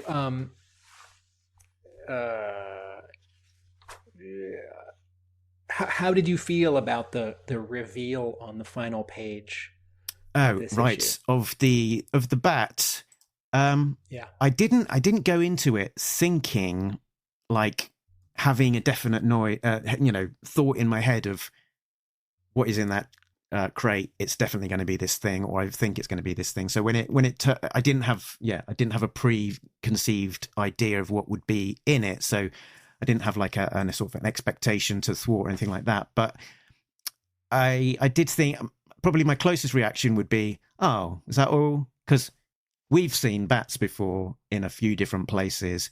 I don't think yet that the Joes have come nose to nose with a bat as yet. So sort of a bat to them is still a relatively new kind of undiscovered kind of concept. So I can see the value to the Joes of getting their hands on some bat technology to see it up close firsthand. Yeah, I wasn't disappointed, but when I turned the page, I thought, oh, okay, I didn't have a guess, but this is a smaller deal or reveal than I was abstractly thinking. Yeah, it's like not introducing something brand new. And, sometimes that the new exciting thing is the thing that we sort of naturally kind of get drawn towards, I guess.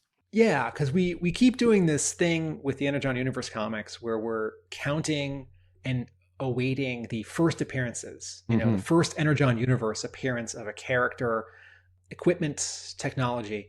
And this is not that. I kind of thought it might be. Again, I'm not disappointed. And I realized I shouldn't be disappointed because for this team, here's why I might have been. Because the thing that happened in the previous issue was Duke and Cobra Commander have this big fight, and Cobra Commander, right, exactly. Scotty Cameron says Duke fought a bat at the end of Duke. Okay, so here's the 2 points that I'm trying to make at the same time. Duke's team knows about these and has seen these. Flint's team, maybe not. Or like you, Mark, sort of just said, maybe they know of them, they've seen pictures, but they need the proof. Or they need to make sure they don't get out there because it's bad enough that Cobra has them. But you can't have a rich jerk with gray morals also having one, even if it's just going to be a trophy. But also what this page needs to do, what this issue needs to do is to bring Night Force, Flint's team, sort of more in line, even though they'll be doing different things from Duke's team, but more in line with Duke's team. So in the same way that we're tracking first appearances, we also need to track first interactions. When is Flint's team going to learn about Cobra? Well, I guess they already have, because here's a bat. I think we can also assume that because Hawk is in charge of both Duke's team and Flint's team will find out everything that Duke's team knows, but not the other way around. Right. And we don't need to see a panel every time Duke's team has done something or seen someone where Hawk says to Flint, oh, by the way, here's Duke punching Cobra Commander. But we're going to need a little bit of this because Flint's team needs to have some of this connective tissue so that when they go on missions, we sort of understand their motivation. It can't just be like, you're doing interesting stuff. It has to be, you're doing some of the cleanup for Duke's team, or you're doing the thing that Duke's team can't do. Scotty Cameron says, maybe they know of them through Hawk. My reading was that the bat we see here is the same bat that Duke fought in issue 5 of the Duke miniseries. Although there is also a bunch of other destroyed bats from Destro's factories and stuff when they were being attacked by the Crimson Twins. So there are other destroyed bats out there that potentially this could be. Right. But the reason why I might have been, I'll just say I was a tiny bit disappointed with this page turn. Oh, it's just a bat, is because what happened at the end of the previous issue? Duke and Cobra Commander are fighting, and Cobra Commander grabs an important thing from the brainwave scanner, and it's a Transformers, Energon Universe, Autobots, mythology, power source, MacGuffin thing that is much more important or on a much bigger scale and is maybe one of a kind compared to a broken bat, which is A, broken, and B, one of hundreds or thousands. And like I think you were starting to say just now, we don't need every final page turn to be an escalation.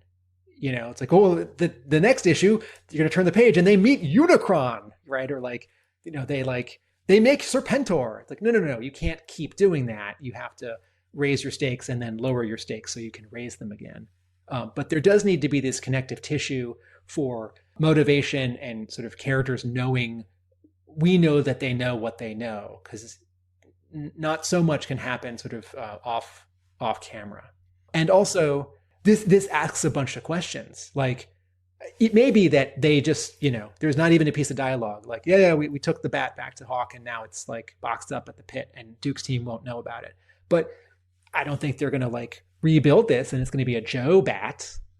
I don't think they're going to open it up and trace it to Destro's factory. But this does offer up story potential for Flint's team. Mm-hmm. Yeah, you never know. There might be a Joe Bat. Who's to say? But yeah, I think that what these 6 issues are going to do is going to be much more like smaller stories. It sort of sounds belittling or putting it down, but sort of more focused stories, let's say, on particular mission, a particular character, and the wider story is probably going to pick up. The big story, let's say, is going to probably pick up in issue 13, and I think that will be connected to Duke's story because he does seem like the main character of the title. So I think that I would suspect that sort of dark matrix, let's call it, that bigger Duke Cobra Commander story will probably be picking up then rather than in these next few issues.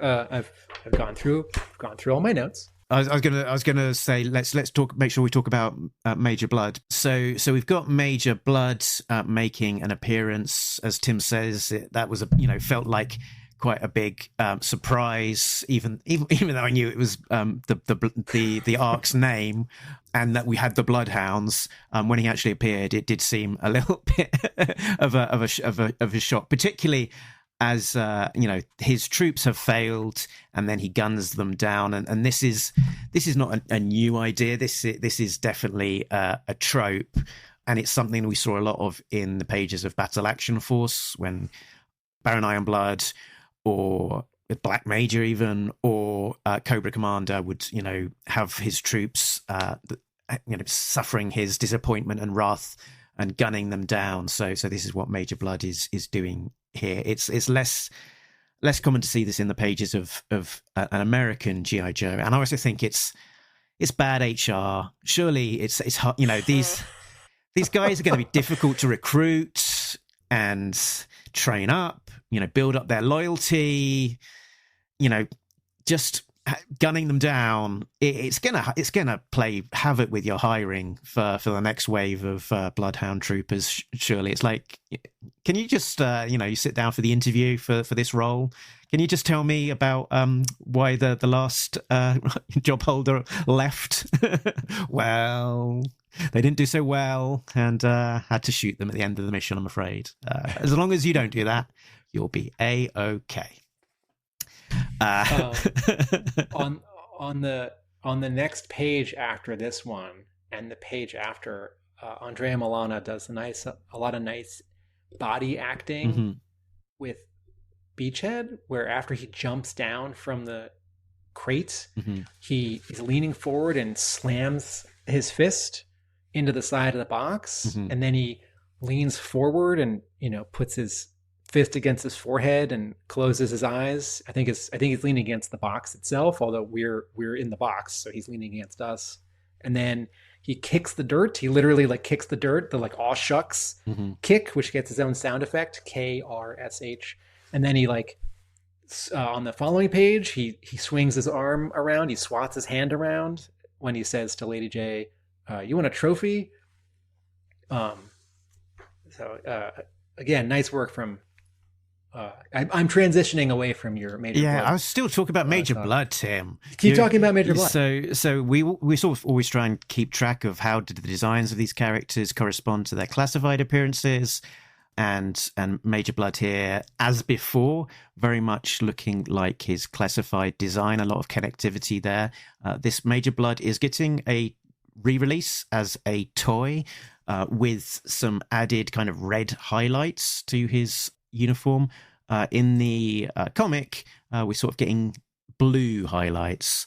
I'm guessing that is a sort of just a color choice of Lee Loughridge rather than necessarily too much active thought about trying to match it to a particular design. That toy re-release, has Hasbro been doing that a lot? And is the art that's going to be on the packaging, is it the same art as the first Major Blood classified release? They've been doing it a bit here and there of re-releasing a figure, normally under the auspices of re-releasing it with slight variations to make it closer to the original design, the 80s design, and re-releasing it as a retro figure with a bubble, sort of designed for the packaging. I don't think that's what they're doing here.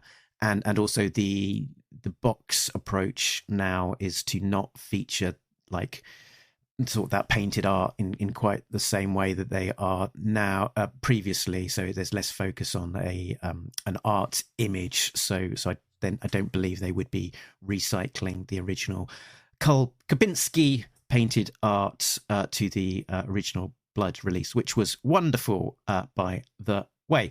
But a big difference. So there's not a huge amount of change to this particular figure with the re-release. I think the main driver is that it was released as an exclusive, the first like Cobra Island themed exclusive, and it was harder to get hold of. So it's just a way of getting that toy into people's hands.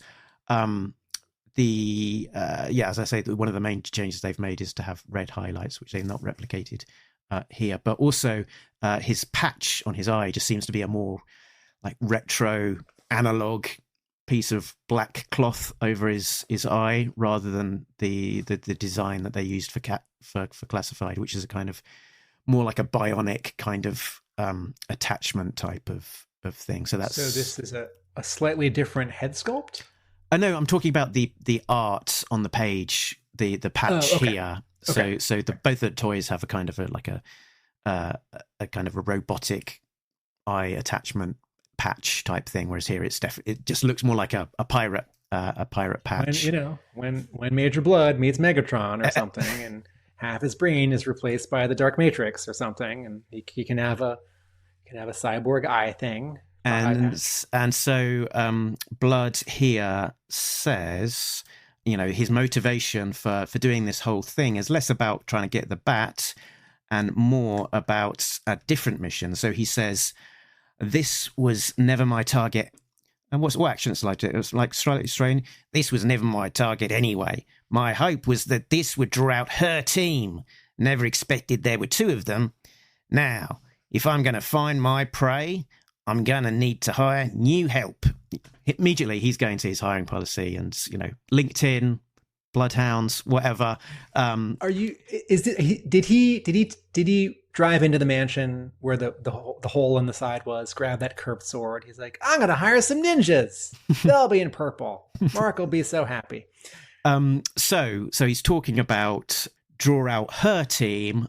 Clearly, what he is doing here is talking about her being the Baroness. And why is he so focused on the Baroness?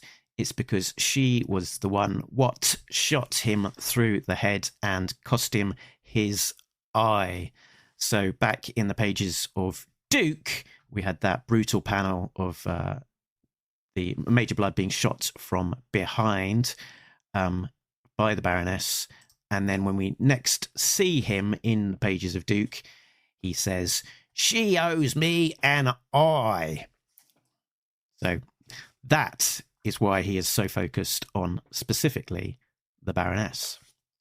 There's some crazy intense Jordi Belair colors on that previous was reds, all these dot screens here.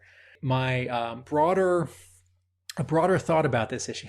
You want to click off that panel? It's too much. So delicious.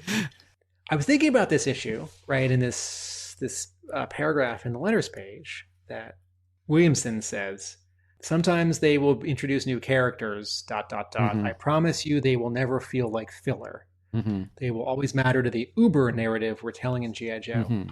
And I realized for this, so this is Beachhead's first Energon universe appearance. Mm-hmm. He didn't show up in one panel in the Free Comic Book Day issue. He's not in the background of the first 6 issues. He shows up here, and he's the star of this issue, even though 2 other Joes show up, and there are a bunch of different bad guys, and he gets to do several different kind of things. He can sneak, he can punch and kick and sword fight, he can shoot, he can do a chase scene thing, he can tell you what he wants, what he doesn't want, he can sort of argue.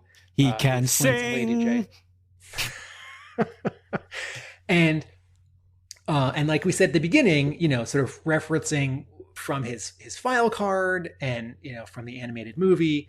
And I thought okay, here's a big contrast where the Energon Universe G.I. Joe has a big cast. And even though I don't know a lot of the characters really well, Stalker, I can say like 1 or 2 things about.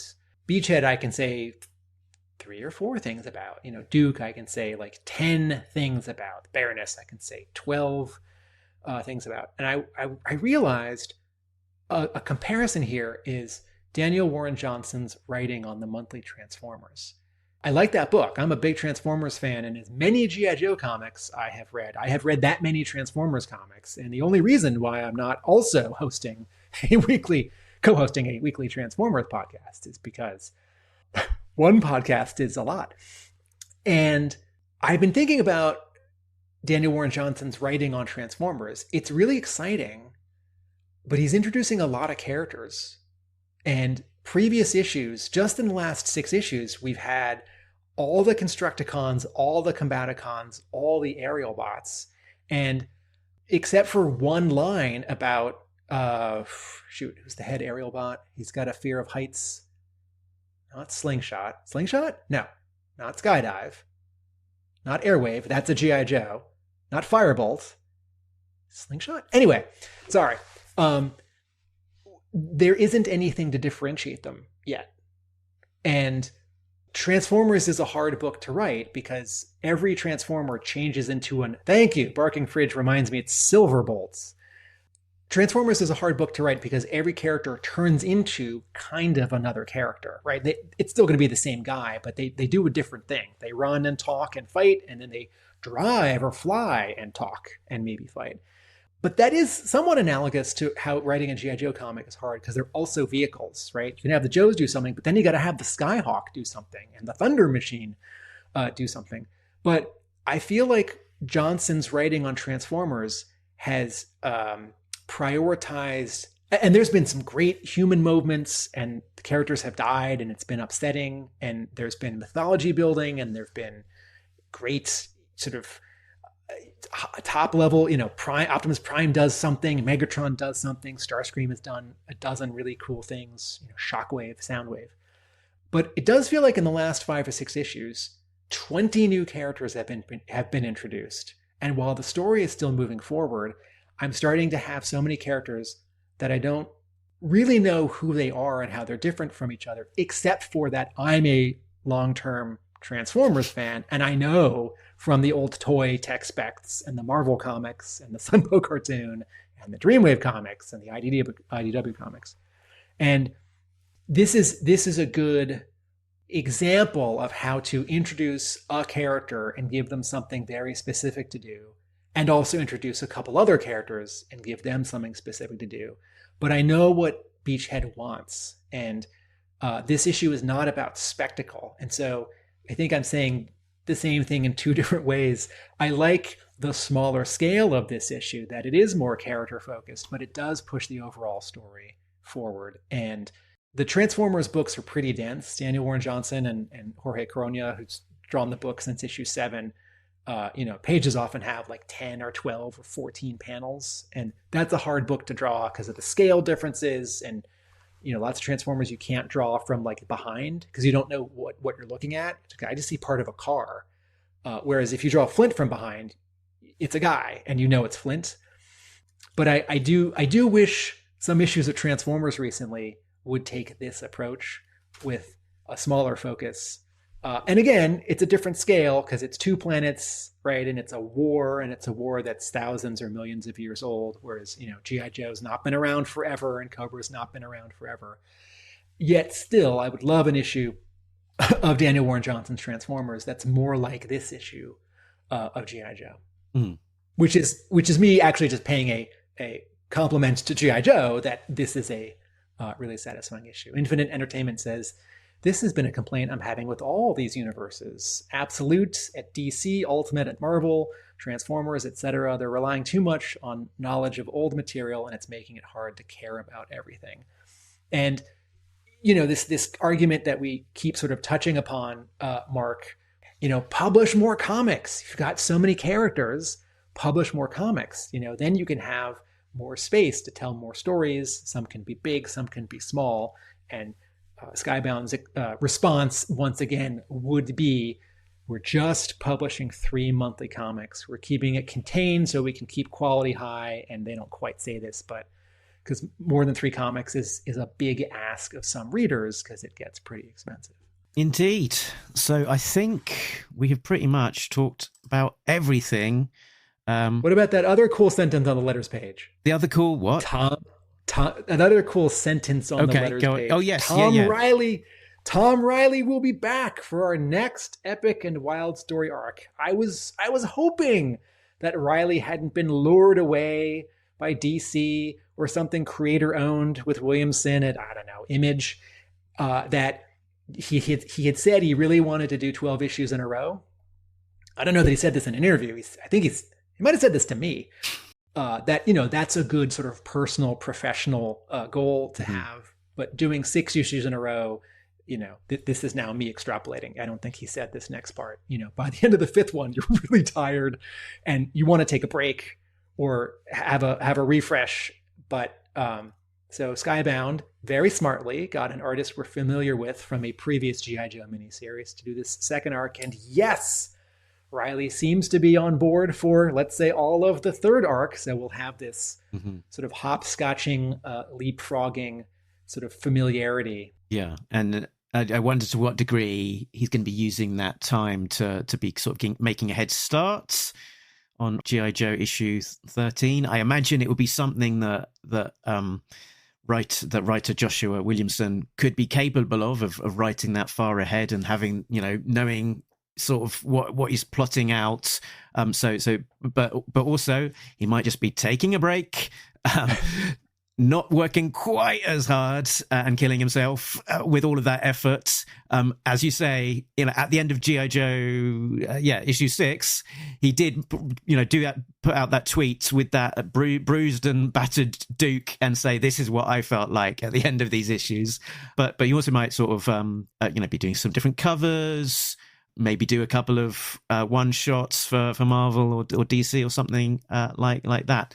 We are going to see Riley did do a Fantastic Four variant cover recently. Oh yeah, tell us about the comic coming out. So to be released very soon is a one-shot comic, a Wolverine issue, which I think is written by Chris Claremont and illustrated by Tom Riley, which appeared before in some difficult to find place I think it was in a collection as a backup story there, and so we're finally getting a reprint of this Wolverine with specifically Tom Riley's story available. Yes, so there was this limited edition hardcover. I don't think even Marvel technically published it. It was not available sort of for regular comic book stores to order. I think it was like the best of Chris Claremont, something like that. And there was this new story, and it is a prologue or epilogue or in-between story from the famous 1982 Wolverine miniseries written by Chris Claremont and penciled by Frank Miller. And that's let's say 22 pages, 20 pages is now going to be published as a single issue available for general release in, I think, 2 months. And the title of this comic is Wolverine by Chris Claremont #1, which I don't love because that diminishes Tom Riley's contribution, but I think what they're trying to do is to put it on the same level as that miniseries, which the graphic novel collection of these last 15 years has just been called Wolverine by Claremont and Miller. That original miniseries where Wolverine goes to Japan does not have a subtitle. It's not like Wolverine Ninja Knights or anything. It's just called Wolverine by Claremont and Miller. And so by titling this issue Wolverine by Claremont, I think they're trying to equate it. It's going to have... So this was drawn a couple years ago. It's all Tom Riley. He's not doing the covers. I think it's like Steve McNiven, like sort of doing a Frank Miller style, and someone else. Covered by Steve McNiven and then Young Yoon. But I'm very excited because Riley's great, and this is a fun way to make an important comic sort of higher profile. Mm-hmm. Anyway, so as you were saying, maybe not drawing 6 issues of G.I. Joe immediately after drawing 6 issues of G.I. Joe is a way for Riley to do some other work or to just relax, or one and then the other. So as well, there will be these handsome hardcovers that are being released. Transformers, Void Rivals, and G.I. Joe. Picking Transformers is out already. Mm-hmm.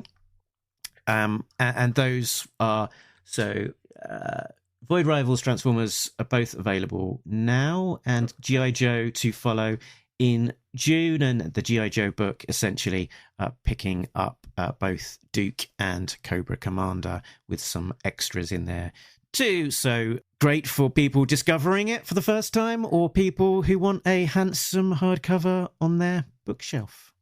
Do we know when Skybound has published its hardcovers, which have 12 issues at a time, do those include the covers?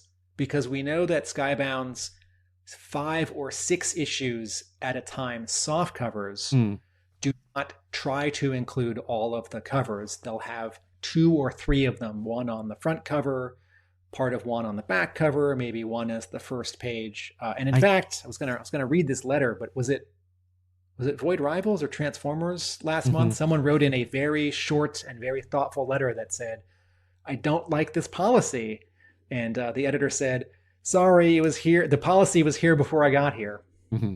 Frank has pointed out that there's lots of covers included in the hardback Transformers cover. It'd be interesting to know if it's comprehensive or if it's just a smattering or what. But potentially maybe they have a few bigger covers and maybe some thumbnails. I don't know. But yeah, Scotty was thinking the same as myself, that the Invincible hardcovers that broadly follow this kind of model do have covers in the back. So right, and then if several years from now there's a compendium of the first 50 or so Energon Universe comics, if the past is prologue, we will know that each chapter will be divided just by its A cover, and there's no additional cover gallery in the back.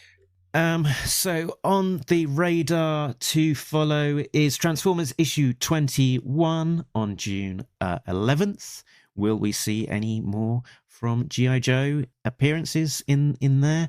And G.I. Joe issue 8 is due to come out June the 18th, although this particular issue did get delayed by 1 week. So that is why the gap between now and June the 18th seems relatively small. It might be that this one ends up slipping a little bit as well. Tim, I think you're probably looking up the the latest view of the release date on your computer, as I am. I'm just looking up the image. I'm just looking up the image website.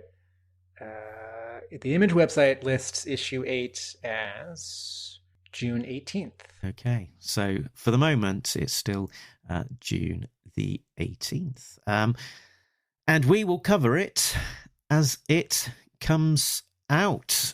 So I think we are due to record that one a little bit ahead of time and release it on a relatively normal schedule, because the weekend after the 18th is Joe Fest. Both Tim and myself will be at Joe Fest. Greg's saying, review it live. Well, we're going as podcast guests of the convention. I think we're going to be given a table off to the side in the podcast area. So, Greg, that is possible. It is hard for me to sit down for 120 minutes during a G.I. Joe convention and not walk around and look at stuff or go to and panels. Just talk to me when there's better people to be talking to.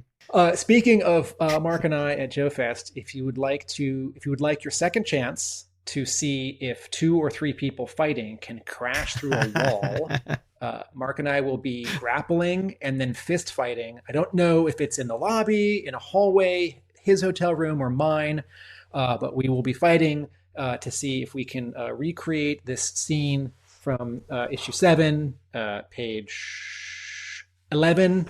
If we could pull a RoboCop. I was thinking more Duke and Risk.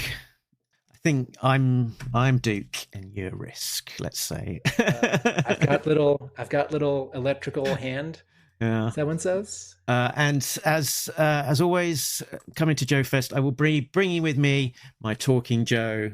Let's call them collectible trading cards. So far, there has been 3 released. Number 1, Snake Eyes by Rod Wiggum, as a homage to the original issue 31, I believe it is, with Snake Eyes in the wood cabin. The second collectible trading card was, I believe, this one, Andrew Lee Griffith. This was the cover to his Storm Shadow Long Range Recon Patrol issue that never happened. And the third one is this one. It's Tim and myself as G.I. Joe characters, as created by Kickley. And the plan is to create and bring along a 4th trading card to JoeCon as a con exclusive. So if I remember to do it, now, it will be ready in time to go. But I need to remember to do it very soon, because otherwise it won't be ready. Folks, I will remind Mark right after we sign off, and also one day after we sign off, because I need to complete my set. And hopefully we'll be seeing some of potentially the guys in the chat or other Talking Joe listeners at the con. My store does have issues of G.I. Joe. If you are missing IDW issues, I can be convinced to, if you want to send my store money before Joe Fest and save on shipping, I can be convinced to bring them to Joe Fest. Because while there, in the last 2 years, were many comic book dealers, and a few people had some IDW issues of G.I. Joe, not many and not a lot. So if you're missing some, email my store, and so I can sell you some comics. I'm thinking particularly of what's 284 to 300? What's the run that hasn't been reprinted yet? The Cobra Casino Saga, let's call it. All In and the other thing. Yeah. Next episode I'll lead with that. Okay. Yeah. Send me your money and I can sell you some comics. Excellent. So next time on Talking Joe, we will be covering the issues as they come, all of the latest issues as they come out. ARA, G.I. Joe issue 8. We'll have some Joe Fest exclusive material, I am sure. We'll also be dipping into the archives of G.I. Joe and bring you some things from G.I. Joe comics history. And you can find all of those things being posted to our social media accounts on Twitter, Instagram, Facebook, where we've got a lively discussion going on there. And it's also got links to YouTube and our audio-only podcast. So a reminder that pretty much every episode these days is getting released with a video, but then I will also optimize the audio from that, remove all of the ums and things like that, what I just done right now, and release that as a much tidier and more professional audio-only version of the show. So find it there. And then also a shout out to our Patreon subscribers. So patreon.com/talkingjoe is the place to go for that. Big thanks to Richard, Sam, Bill, Christopher, Justin, Rob, Shane, Simon, Chris, Joe, Craig, Frank, Mike, D, Shane V2. This one has a robotic eye, but it is coloured red. It's different to the V1. Infinite Entertainment, who I just saw in the comments. There we go. Thanks for the show, guys. Thanks for listening and supporting. And our newest Patreon member, Patrick. Tim, where can you be found when you are not talking to me about G.I. Joe? My partners and I post video essays on television and film at our YouTube channel. That's at Atomic Abe, as in like Abraham Lincoln, Atomic Abe. I own a brick and mortar comic book store Hub Comics. That's just outside of Boston. And I write about G.I. Joe at my blog, arealamericanbook.com. Very good. So I think we've pretty much covered everything. But before we go, Tim, am I forgetting something? Nobody Beats Talking Joe, an international podcast. Laters!